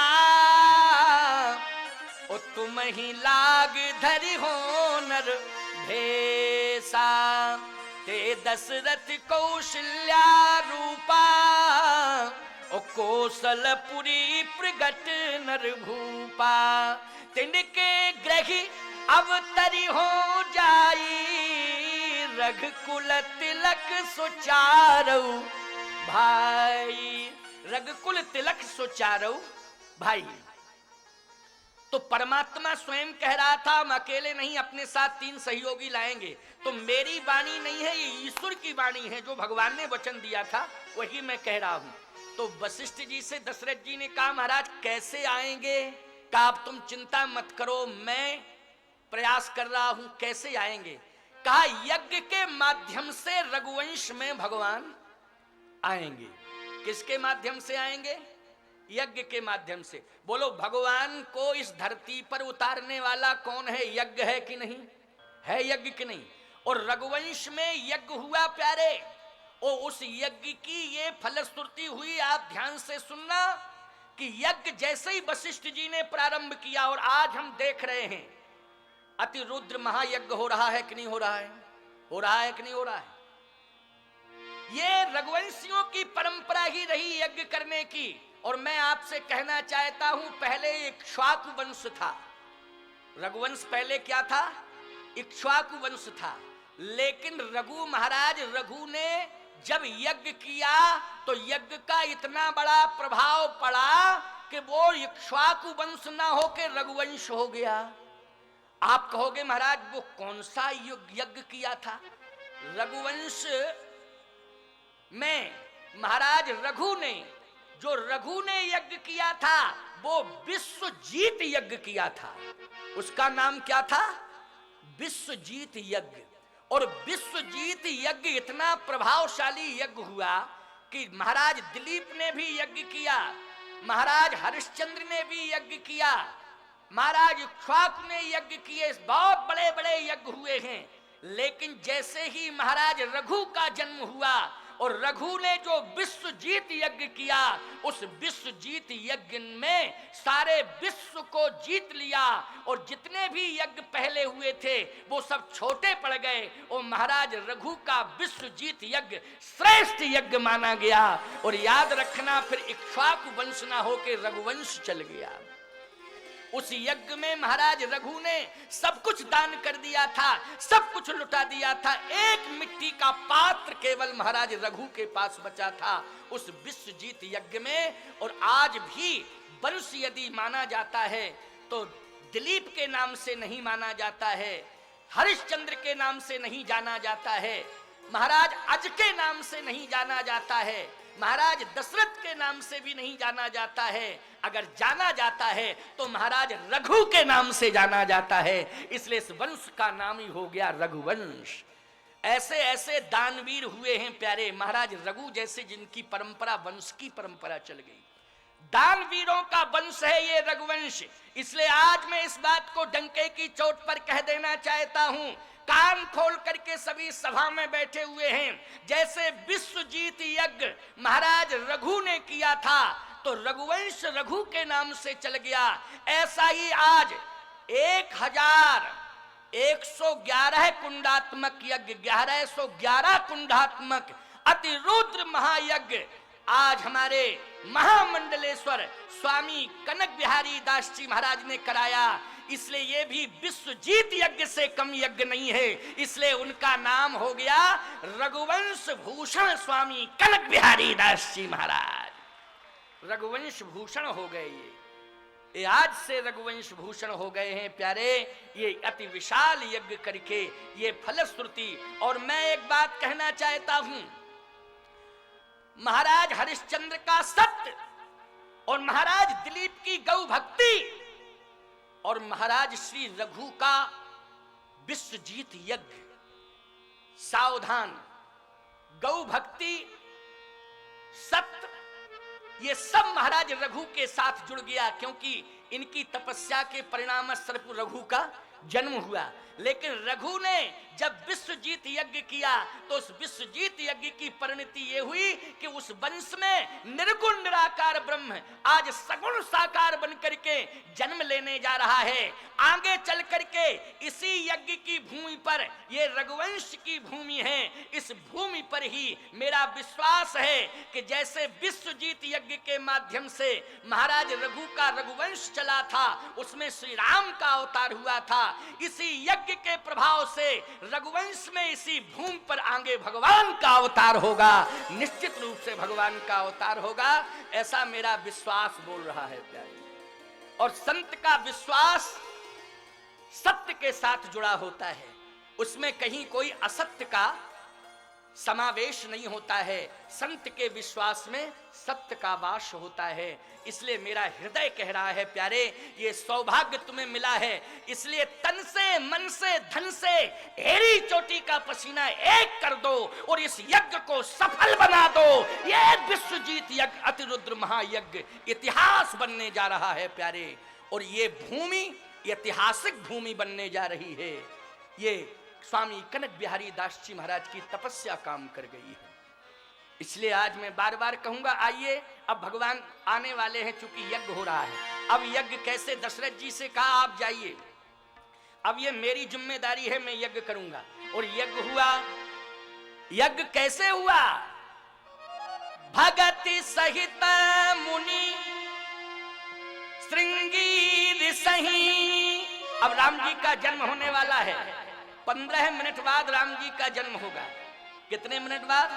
15-20 मिनट बाद। इसके बाद जन्म के बाद राम जी की आरती 6 बजे तक पूरा कार्यक्रम चलेगा। श्रृंगी ऋषि वशिष्ठ बुलावा, पुत्र काम शुभ जग करावा, भगति सहित मुनि आहुति दीने, और प्रगटे अग्नि चरु कर लीने। जैसे ही यज्ञ प्रारंभ हुआ और अग्निदेव हवि लेकर के प्रकट हो गए। अब समझ लो, देखो यज्ञ की फलश्रुति सामने आ गई कि नहीं आ गई, बोलो जल्दी। यज्ञ की फलश्रुति सामने आई, क्योंकि अग्निदेव प्रसाद लेके प्रकट हो गए। अब जैसे ही अग्निदेव प्रसाद लेके प्रकट हुए तो उस प्रसाद में थी खीर। क्यों भाई? प्रसाद में क्या थी? खीर थी। क्यों? लड्डू भी आ सकते थे, मालपुआ भी आ सकते थे। क्यों भाई? प्रसाद में तो ये जरूरी है कि खीर ही आवे? अरे लड्डू आ जावे, मालपुआ आ जावे, कलाकंद आ जावे, मोती कंद आ जावे। क्यों भाई? है नहीं? परंतु खीर आई। खीर क्यों आई? खीर का निर्माण, खीर की विधि को हम बता रहे हैं, बस इसको सुन लो। परमात्मा कैसे प्राप्त होता है, इस खीर से परमात्मा का क्या संबंध है, समझ लो बस। और किसी भी तत्व में खीर के अलावा वो तत्व नहीं पाए जाते हैं जिसमें परमात्मा प्रकट हो जाए, लेकिन खीर में ही वो तत्व है जिससे परमात्मा प्रकट होता है। अब बड़ा ध्यान से सुनना। हाँ, अगर तुम इधर उधर काम किए तो गड़बड़ हो जाएगा। सावधानी हटी और दुर्घटना घटी, इसलिए सावधानी से सुनना। बहुत बढ़िया बात मैं आपको बता रहा हूं, बड़ी सुंदर बात बता रहा हूं। अब सुनो। खीर लेकर के प्रकट हो गए। अब जैसे ही खीर लेकर के प्रकट हुए अग्निदेव, कहे जो वशिष्ठ कछु हृदय विचारा, सकल काज भासिद्ध तुम्हारा। हे दशरथ, ये तुम्हारे पुरुषार्थ से नहीं बल्कि गुरुदेव की कृपा से तुम्हें ये सुंदर सुअवसर मिलने जा रहा है। किससे मिलने जा रहा है सुंदर सुअवसर? कि आज निर्गुण निराकार ब्रह्म सगुण साकार बनकर के पुत्र के रूप में प्राप्त होने जा रहा है। ये संत की कृपा, ये सदगुरु की कृपा। इसलिए जो वशिष्ठ कछु हृदय विचारा, सकल काज भासिद्ध तुम्हारा। यह हरि बात देहु नृप जाई, और जथा जोग जहि भाग बनाई। ये प्रसाद बांट दो। तो दशरथ जी ने कहा ये तो है खीर, ये तो खीर है। अग्निदेव ने कहा खीर तुम्हें दिखाई दे रही है, लेकिन इसमें 3 तत्व समाहित हैं। अब आप जानते हो खीर में चावल की प्रधानता होती है। क्यों होती है ना? खीर में किसकी प्रधानता होती है? चावल की। और चावल का सहयोग करता है दूध। बोलो, करता है दूध कि नहीं? ये चावल क्या है? चावल धान से पैदा होता है, और धान मेहनत से पैदा होती है। बोलो, तो चावल के साथ कर्म जुड़ा हुआ है कि नहीं जुड़ा है? जुड़ गया ना कर्म। तो चावल किसका प्रतीक है? कर्म का प्रतीक है चावल। अब व्याख्या बहुत अच्छी है, क्योंकि भगवान आने वाले हैं। कैसे भगवान आते हैं उसकी पुष्टि मैं कर रहा हूं। हाँ, बिल्कुल कान लगाए रहना और निगाहें मेरी तरफ रखना, मुझे देखते ही रहना, और कान को लगाए रहना। कान में रुई मत लगा लेना। हाँ, कान को खुला रखना बिल्कुल, है ना, जिससे एक एक बात जिंदगी भर याद रहे हमारी। क्योंकि मैं बड़ी सरल भाषा में समझाता हूँ कि नहीं, और इससे ज्यादा सरल मैं कर नहीं सकता हूँ। एक सज्जन बोले, महाराज आप इससे ज्यादा सरल कर देंगे तो क्या होगा? हमने कहा तुम सुन के जाओगे घर, हम जाएंगे अस्पताल सीधे। इससे ज्यादा सरल हमारे दिमाग पर अटैक नहीं हो जाएगा? क्यों भाई? कितना सरल से सरल करें? आखिर सरल करने की भी तो एक क्षमता होती है ना? सरल करने की भी एक क्षमता होती है। तो आइए मैं सरल से सरल करके आपको समझा रहा हूं। चावल की प्रधानता होती है खीर में। चावल धान से बनता है, और धान खेत में बोया जाता है, लेकिन बोने के साथ साथ परिश्रम का समावेश होता है कि नहीं होता है? इसका मतलब है कर्म से चावल पैदा हुआ। अच्छा भाई, चावल का सहयोग अगर दूध ना करे तो खीर नहीं बन सकती। बन सकती क्या? नहीं बन सकती। तो दूध उसमें डलेगा तभी खीर बनेगी। तो चावल है कर्म, और दूध क्या है? दूध है विवेक। दूध कैसे विवेक है? आप कहोगे महाराज दूध कैसे विवेक? अच्छा, दूध पीने वाले बुद्धिमान होते हैं कि नहीं होते हैं? जल्दी बोलो, दूध पीने वाले बुद्धिमान होते हैं। आपने भी कहा बुद्धिमान, लेकिन गाय का दूध पीने वाले बुद्धिमान होते, भैंस का नहीं। इस बात को सुन लो। हाँ, क्योंकि राम जी आने वाले हैं, श्री राम जी का जन्म होने वाला है, इसलिए मैं स्पष्टीकरण दे रहा हूं, भैंस के दूध से नहीं। आप कहोगे महाराज जी आपने तो ये वैसे ही कह दी, वैसे नहीं कहता हूं। आप परीक्षण कर लेना, किसान हो, हर गांव में गाय और भैंस दोनों देखने को मिलेगी कि नहीं मिलेगी? बोलो, हर गांव में, अगर हर घर में नहीं तो हर गांव में मिलेगी कि नहीं मिलेगी? गाय भी मिलेगी और भैंस भी मिलेगी। आपने देखा होगा जब गौ माता अपने बछड़े को जन्म देती हैं तो बछड़ा जैसे ही धरती पर आता है और बछड़ा धरती पर आया, गाय माता ने तुरंत जीभ लगाई और गाय के बछड़े का मुंह जैसे ही दूध से लगा और दूध का स्पर्श मुंह में हुआ तो उछलने लगता कि नहीं उछलने लगता बछड़ा? बोलो, एकदम छलांग लगाने लगता कि नहीं? बोलो, किस में ताकत है ये? जल्दी बोलो, दूध में ताकत है कि नहीं?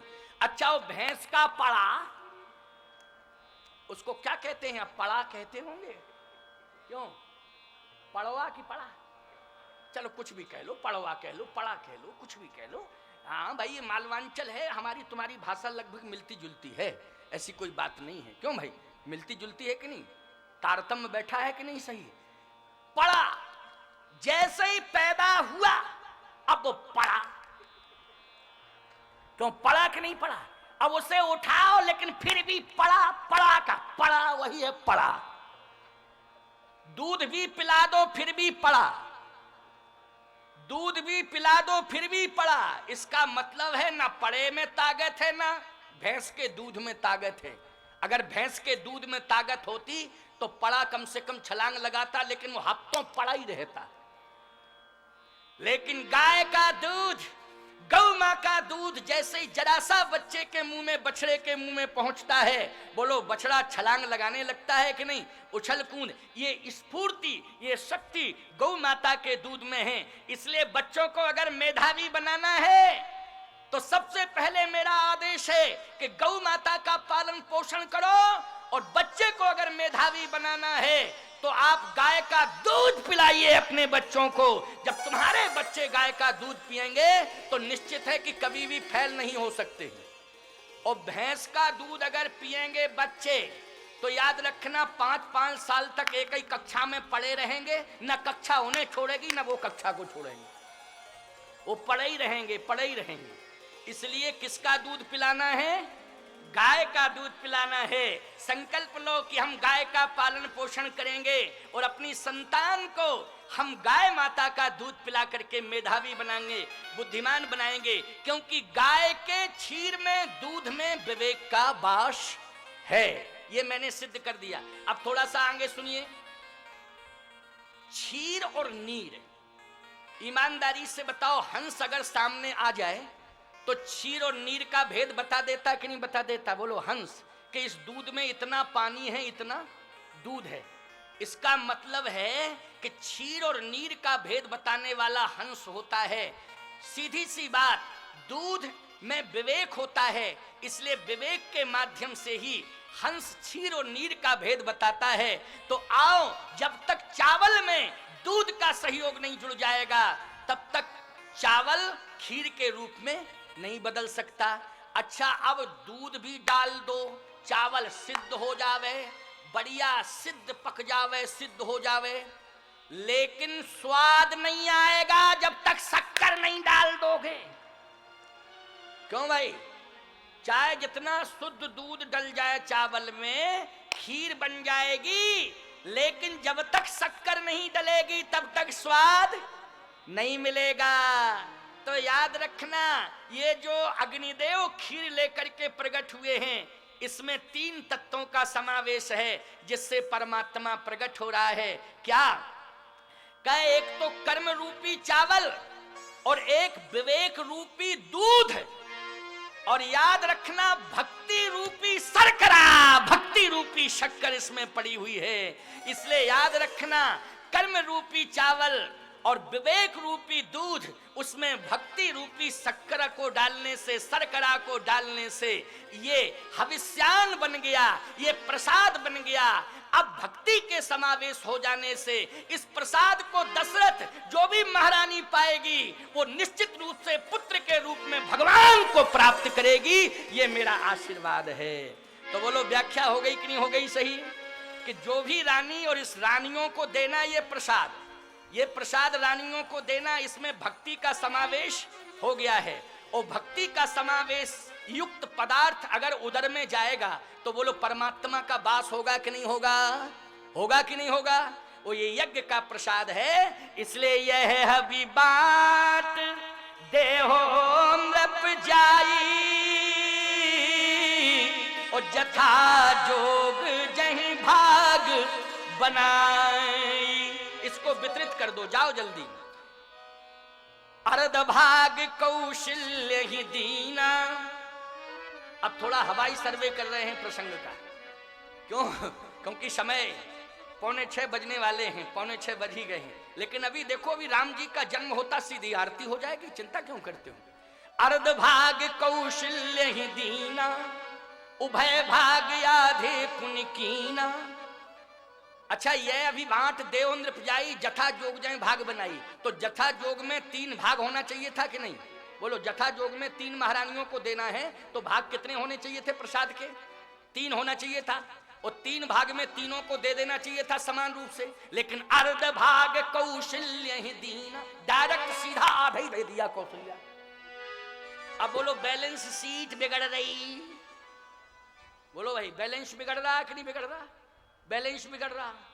अब बैलेंस कैसे बने देखो, इसलिए कहता हूं माताओं, जब भी बैलेंस नारियों का बिगड़ता है तब बंटवारे में, और जब भी बैलेंस बिगड़ता है तो खान पान में।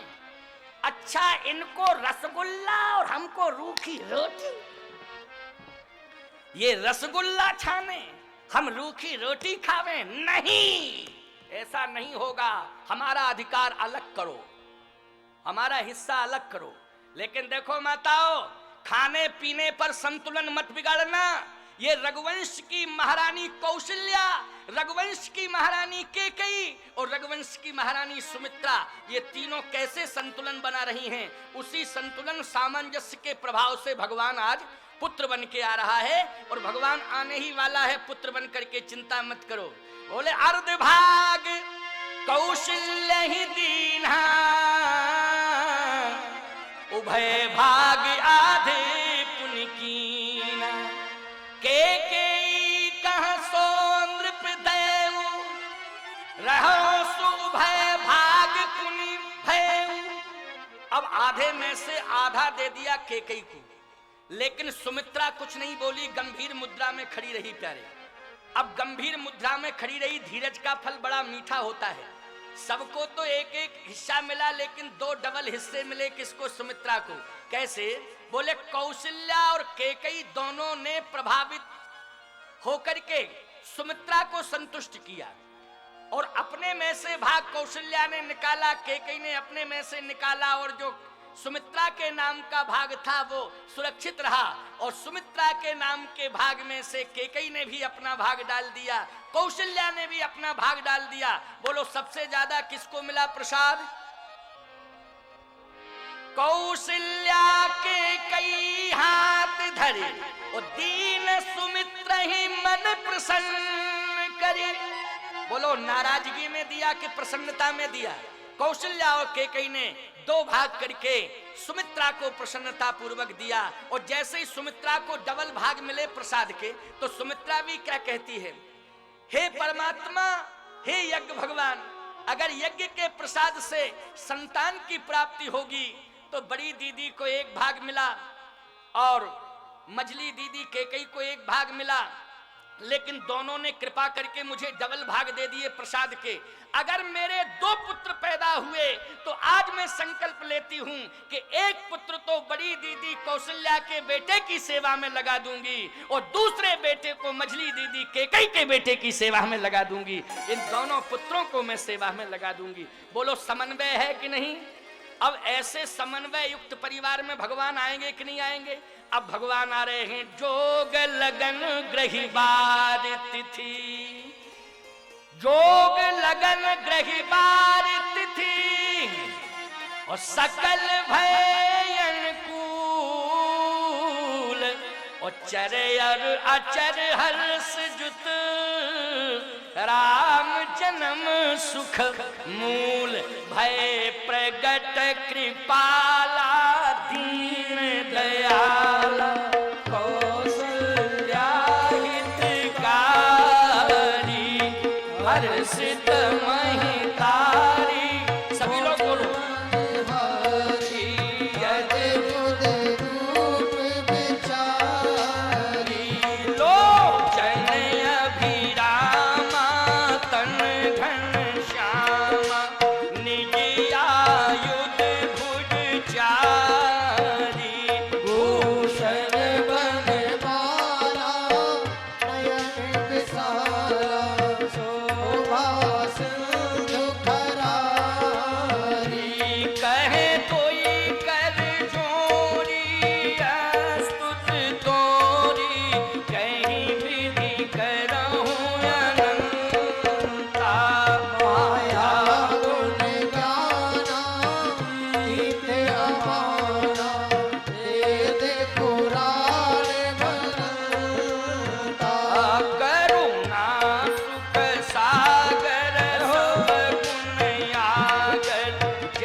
हित लीन मनुज अवतार निरीक्षा निर्मित तनु माया गुण गोपाल। बोलिए राम लला सरकार की जय, श्री राम लला सरकार की जय, श्री राम लला सरकार की जय, रघुवंश भूषण राम लला सरकार की जय। आज रघुवंश को धन्य करने के लिए निर्गुण निराकार ब्रह्म सगुण साकार बन करके प्रकट हो गया। बोलो हो गया कि नहीं? व्यापक ब्रह्म निरंजन निर्गुण विगति विनोद सो अज प्रेम भगति बस कौशल्या की गोद। अब कौशल्या की गोद में भगवान आ गए हैं। केवल मात्र 7 मिनट बचे हैं। अब रामलला की थोड़ी आरती करवा दें। और एक बात सुन लो, एक बधाई गीत सुन लो। आज केवल आज एक बधाई, देखो राम जी का जन्म हो गया कौशल्या जी की गोद में हैं, तो एक बधाई गीत है, आप लोग बढ़िया सुंदर बधाई गीत, बस 2 मिनट का बधाई गीत, इसके बाद सीधी रामलला की आरती, और आरती के बाद फिर यज्ञ का दर्शन और परिक्रमा। और कल अब मात्र शेष बचे हैं कितने दिन? 6 दिन। क्यों?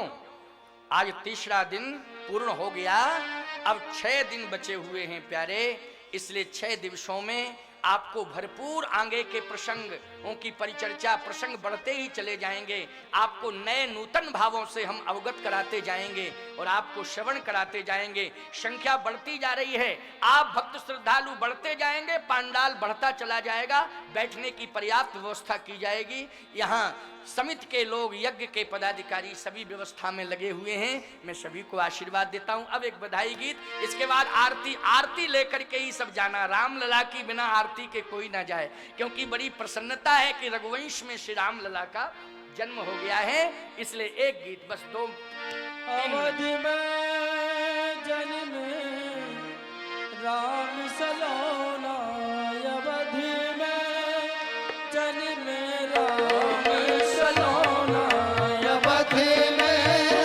जन्म राम सलोना, अवधि में जन्म राम सलोना।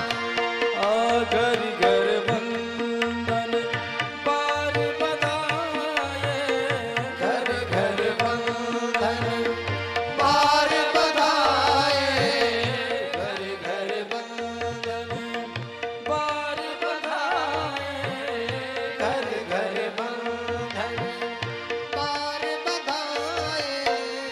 कलश धर चौकोना, कलश धर चौकोना, अवधि में हो जन्म राम सलोना, अवधि में जन्म राम सलोना, अवधि में जन्म राम सलोना, अवधि में जन्म राम सलोना। माई कौशल्या की पुत्र भये, माई कौशल्या के पुत्र भये, पुत्र भये, पुत्र भये, पुत्र भये, पुत्र भये।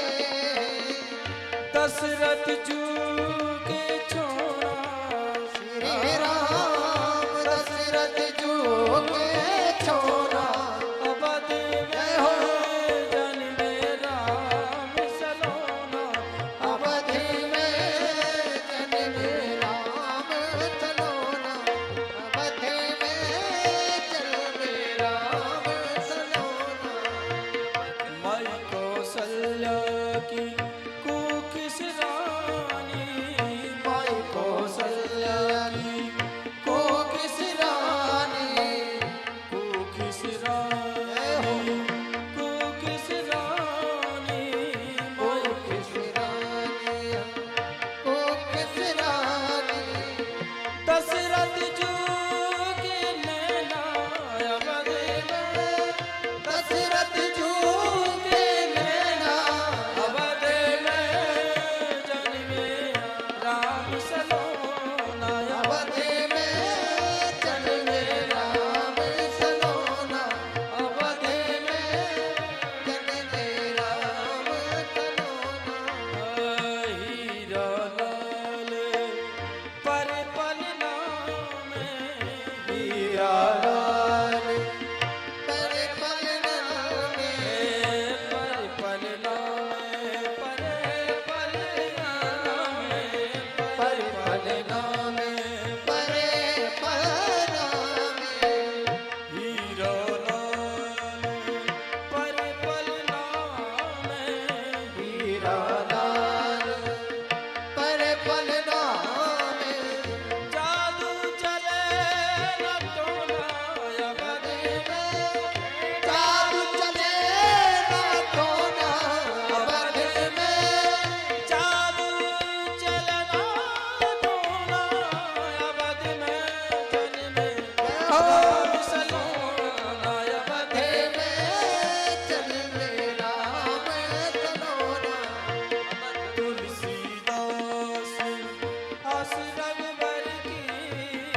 तुलसीदास आस रघुवर की तुलसीदास आस रघुवर की आस रघुवर की आस रघुवर की आस रघुदास आस रघुवर की यही दिन सबका सोना अवध में यही दिन सबको सोना अवध में जन्मे राम सलोना अवध में जन्मे राम सलोना अवध में जन्मे राम सलोना अवध में जन्मे राम सलोना। बोलिए रामलला सरकार की जय हो। अब हमने बधाई गीत के माध्यम से भगवान का स्वागत कर दिया है। आरती का समय है ठीक 1 मिनट कम 6। अब आरती प्रारंभ की जाए, इसके बाद में फिर अन्न यज्ञ आदि की परिक्रमा दर्शन। हेलो, बोलिए राघवेंद्र सरकार की जय। सभी लोग अपने स्थान पर रहेंगे और कथा समापन के बाद सभी लोग भोजन प्रसादी की व्यवस्था है, प्रसादी लेकर ही जाएंगे। अभी मैं आमंत्रित कर रहा हूं हमारे जोड़ा से आरती के लिए आएंगे हमारे यज्ञ के मुख्य यजमान सम्माननीय दादा अजय सिंह जी रघुवंशी जी मंच पर आरती के लिए पधारे हैं। साथ ही डॉक्टर विमल चंद जी ओसवाल जी, श्री हरि बाबू जी अग्रवाल, श्री रवि तिवारी जी, श्री वीर सिंह जी रघुवंशी जी पूर्व मंत्री जी, श्री हरि सिंह जी रघुवंशी पूर्व विधायक जी, श्री प्रहलाद सिंह जी रघुवंशी जी, छोटे बाबा पटेल बाबा आदरणीय सम्माननीय पटेल बाबा जी, छोटे बाबा लखनदास जी महाराज जी, सभी सम्माननीय जन, श्री नरेंद्र सिंह जी रघुवंशी जी मंडी अध्यक्ष, श्री प्रहलाद सिंह जी रघुवंशी जी, श्री शैलेंद्र जी रघुवंशी जी, सभी लोग आरती के लिए पधारे हैं। साथ ही सुबह मैंने जो घोषणा की थी प्रतिदिन के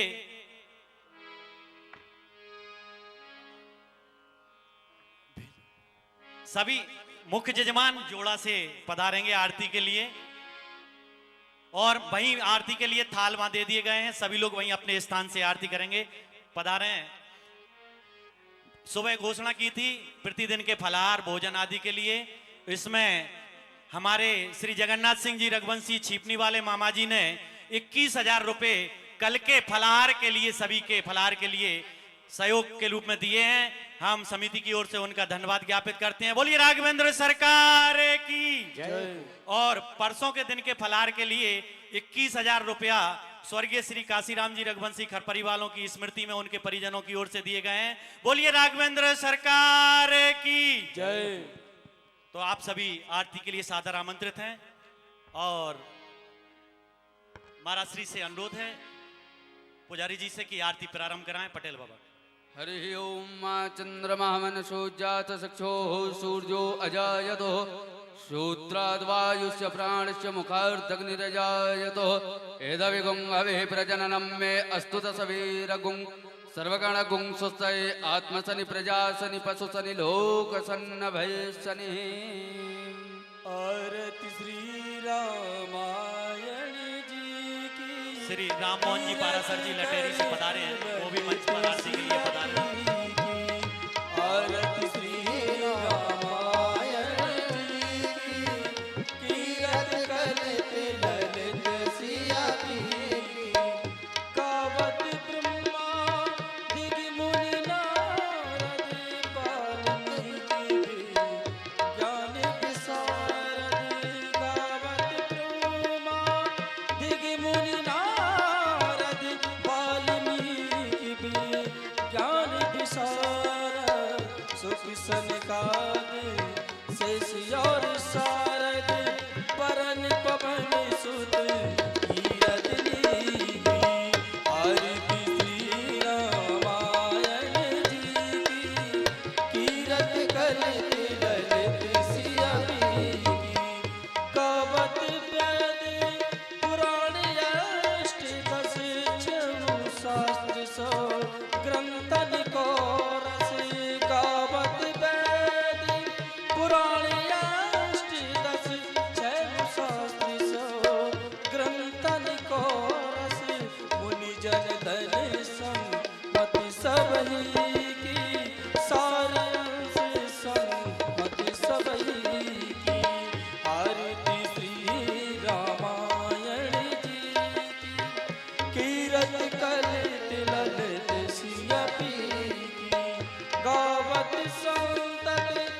शंभु भवानी अरुण संभव मुनि विज्ञानी गावत संतत शंभु भवानी अरुण संभव मुनि विज्ञानी व्यास आदि कवि परचे बखानी काव्य सुंदर गरुड़ के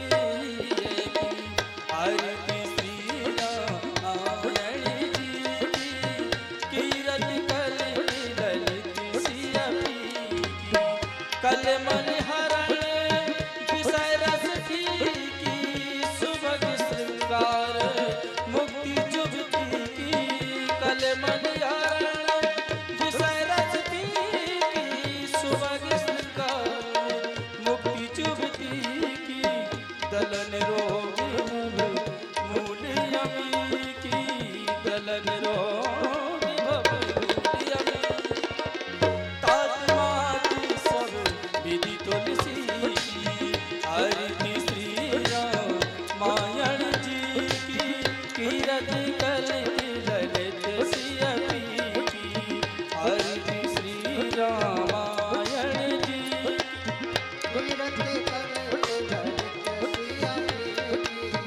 गावत पुराण अष्ट दस छह शास्त्र सब ग्रंथन को रस गावत वेद पुराण अष्ट छह शास्त्र सब ग्रंथन को रस गावत वेद पुराण अष्ट दस छह शास्त्र सब ग्रंथन को रस गावत वेद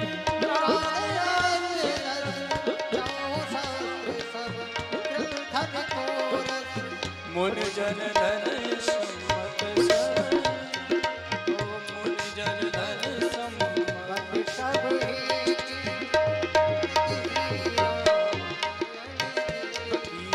आरती श्री रामायण जी की कीरत कल ललित सिया की आरती श्री रामायण जी की कीरत कल ललित सिया की आरती श्री रामायण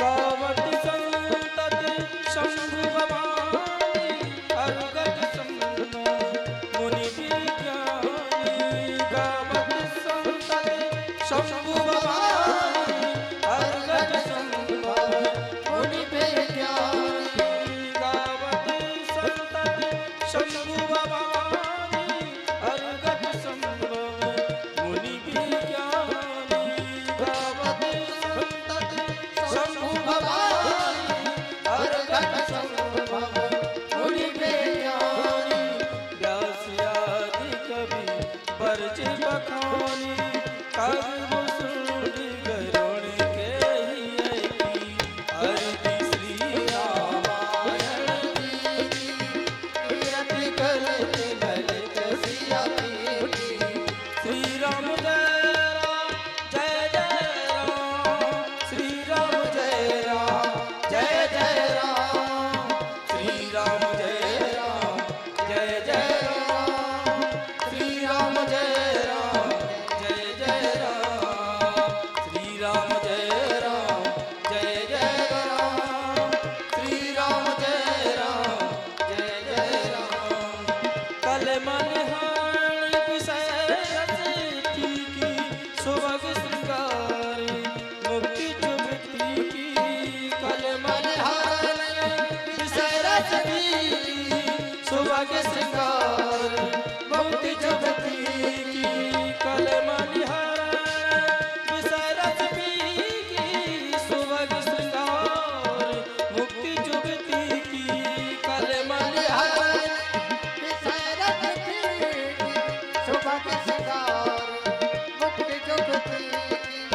दलन रोग भव मूल यमी की दलन रोग भव मूल यमी की तात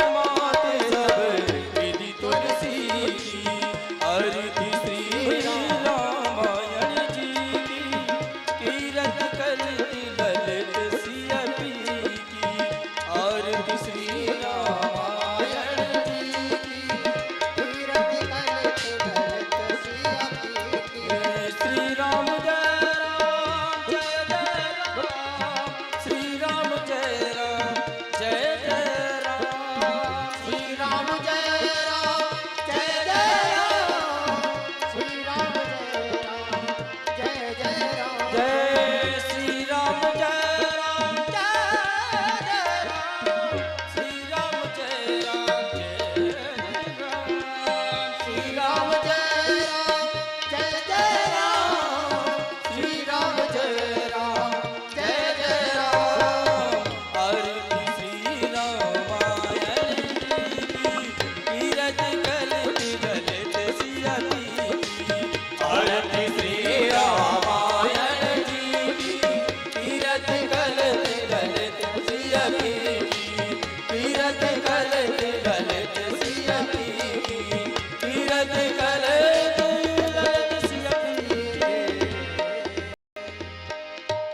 जलेन शीतलीकरणं पुष्पै देवाभिवन्दनं हरिः ओम्।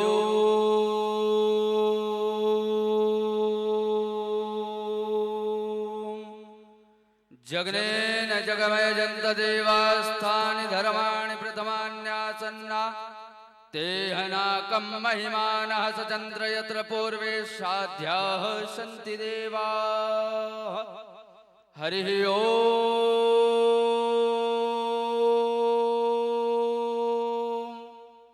एकदन्ताय विद्महे वक्रतुण्डाय धीमहि तन्नो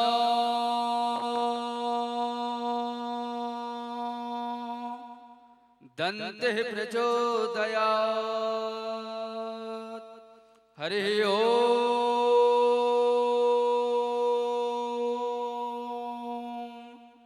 कौसल्यानन्दनाय विद्महे दशरथपुत्राय धीमहि तन्नो श्रीरामः प्रचोदयात् हरिः ओम्। अंजनानन्दनाय विद्महे वायुपुत्राय धीमहि तन्नो श्रीहनुमत् प्रचोदयात् सेवन्ति कामकुलचम्पकपाटलाब्जै पुण्यागजात करवेल रसाल पुष्पै बिल्वप्रवाल तुलसी दल मंजुरेभि त्वां पूजयामि जगदीश्वर मे प्रसीद। नाना सुगंध पुष्पाणि यथा कालोद्भवानि च पुष्पाञ्जलिर्मयादित्यो गृहाणत् परमेश्वरः मंत्र पुष्पाञ्जलिं समर्पयामि। बोलिए अयोध्या नाथ की, श्री हनुमान जी महाराज की, श्री कामदनाथ भगवान की, श्री नरसिंह देव भगवान की, श्री राम लला सरकार की, श्री वृंदावन बिहारी लाल की, श्रीमद जगत गुरु रामानंदाचार्य भगवान की, श्री सद्गुरुदेव भगवान की। धर्म की अधर्म का, प्राणियों में विश्व का, गौ माता की गौ हत्या, सत्य सनातन धर्म की। नमः पार्वती पतये हर हर महादेव।